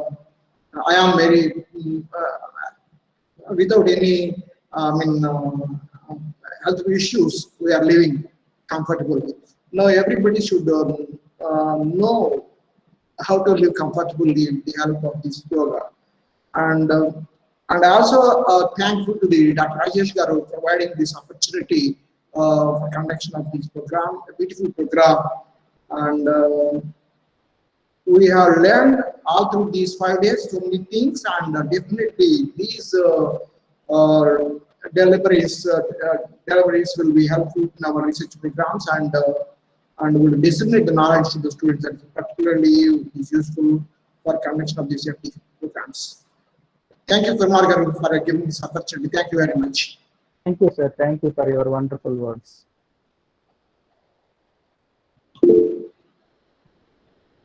Jomi Joseph, sir, please.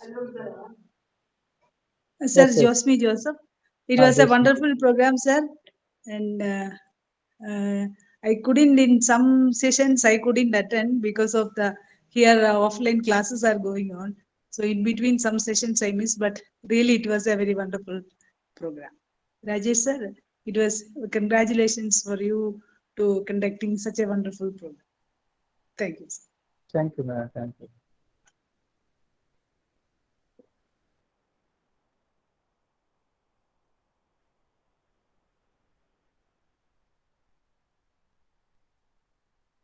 Yes, anybody?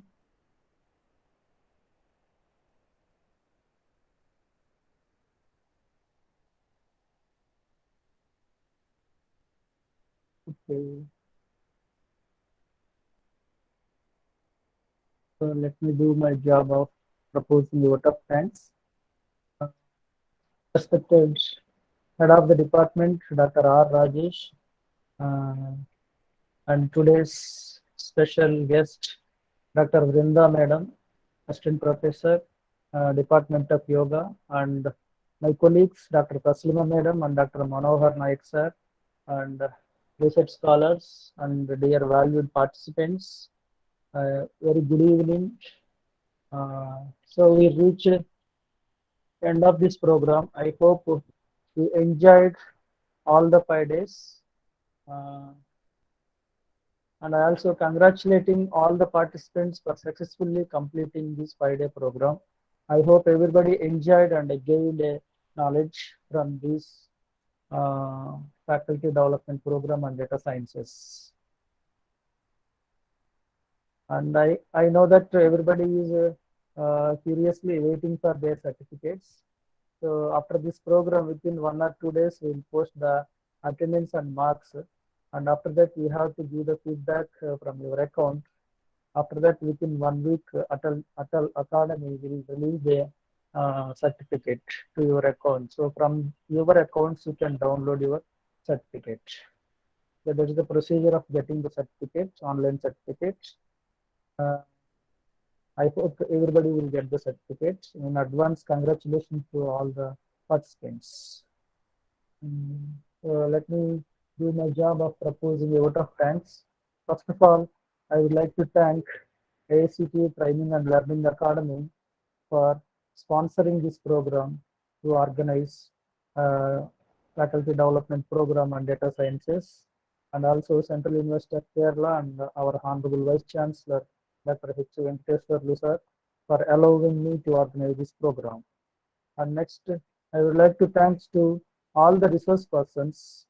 So the resource persons from various central universities, state universities, and colleges deliver their wonderful sessions. They spend their valuable time and they interacted with the participants and they enlighten the sessions and the participants get benefited. The resource persons, Dr. Shiva K. Udhata from Central University of Hyderabad, Dr. Muhammad Suhail, Artificial Intelligence Lab, Bangalore, Dr. Kumar Velan from Pondicherry University, and within PA, St. Pius College, Rajapuram, and Arunjit Chowdhury, CEO, Enterprise Building Training Solutions, Mumbai, and Ajinikya, CTO and founder of the Social Spectra Digital Security, Mumbai, and Dr. Chandramouli PVSSR from Central University of Tamil Nadu delivered a wonderful sessions on behalf of the Department of Computer Science and Central University of Kerala, and on behalf of the ATAL and on behalf of the participants, my heartfelt thank you to all the participants, all the resource persons.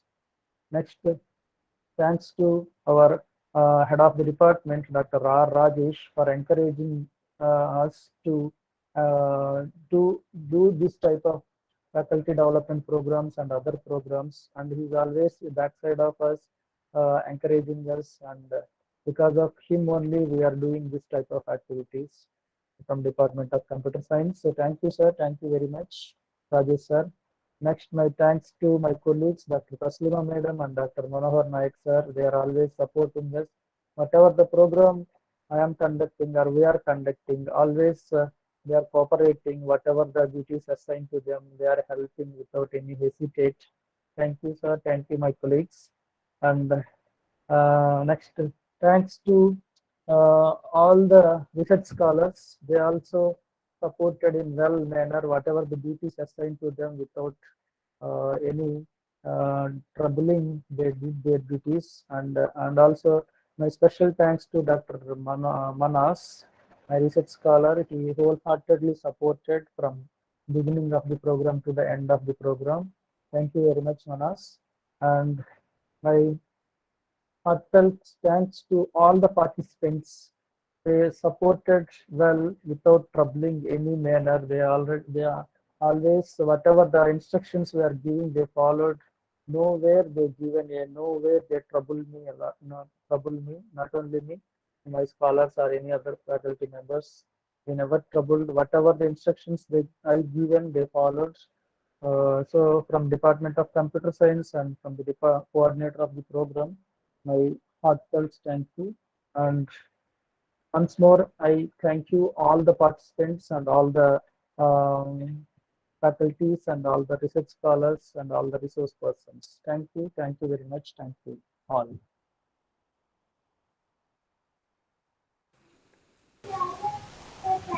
So this is the end of the faculty development program on data sciences. Further, if you want to contact me related to your any issue, certificate or attendance, you can contact me or my research scholar Manas. So my phone number and email ID and Manas phone number and email ID also there, so that you can contact anytime. Thank you all. Thank you. Congratulations, sir, Kumar sir. Thank you, sir. Thank you. Thank you. Conducting successfully this event. Yes, successfully from remote place. Yeah. Yes. Yes, sir. Yes, sir. Congrats. Thank you, madam. Thank you. Thank you. It's okay.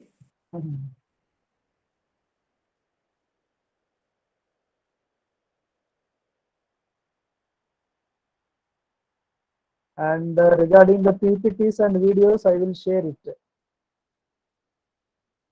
Whenever I received the PPTs from the resource persons, I will share to you through the Google group. And videos also I will share later. Sir, some are asking about the exam result also. Exam results, na? Yes, sir. That we will send it later. Tell them we will send later. Okay, okay, sir. Rajesh sir, thank you. Sorry there. Kumar, well done. Thank you. Thank you, sir. Thank you. You are our most valued participant, sir. Thank you. Thank you. Thank you, sir. Thank you, Thank sir. you, Thank you, sir. Thank you, thank you, thank you, sir. Thank you, sir. Thank you. Thank you. Thank Sir you. Mallikarjunappa sir, thank you so much, sir. For Thank your you. Thank you, sir Manohar. By yeah. seeing you, we are getting more energy, sir, to conduct the activity. Yeah. Thank you. Thank you, sir. So I'll exit, sir. Thank you. Yes, Okay, sir. sir. Okay, okay. Thank you. Thank you. Thank you, Rajesh sir. Thank you, Raj. Thank you, Manohar sir and Kumar sir. Thank you, sir. Thank you, Rajesh, sir. Especially Madam Manohar, sir. Okay. Okay, sir. I can relax. Let's sleep today night.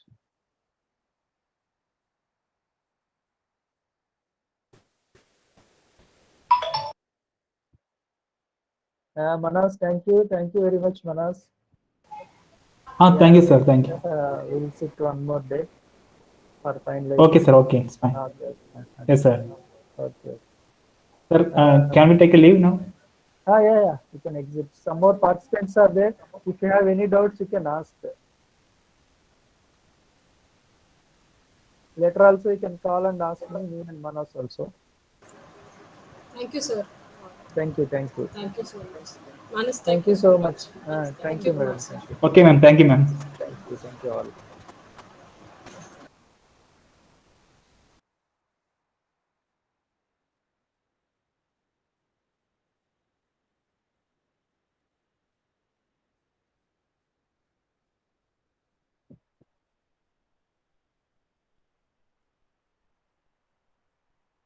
Okay, Manas. So I'm stopping the session. Okay, So I sir. have to Thank you. start the recording.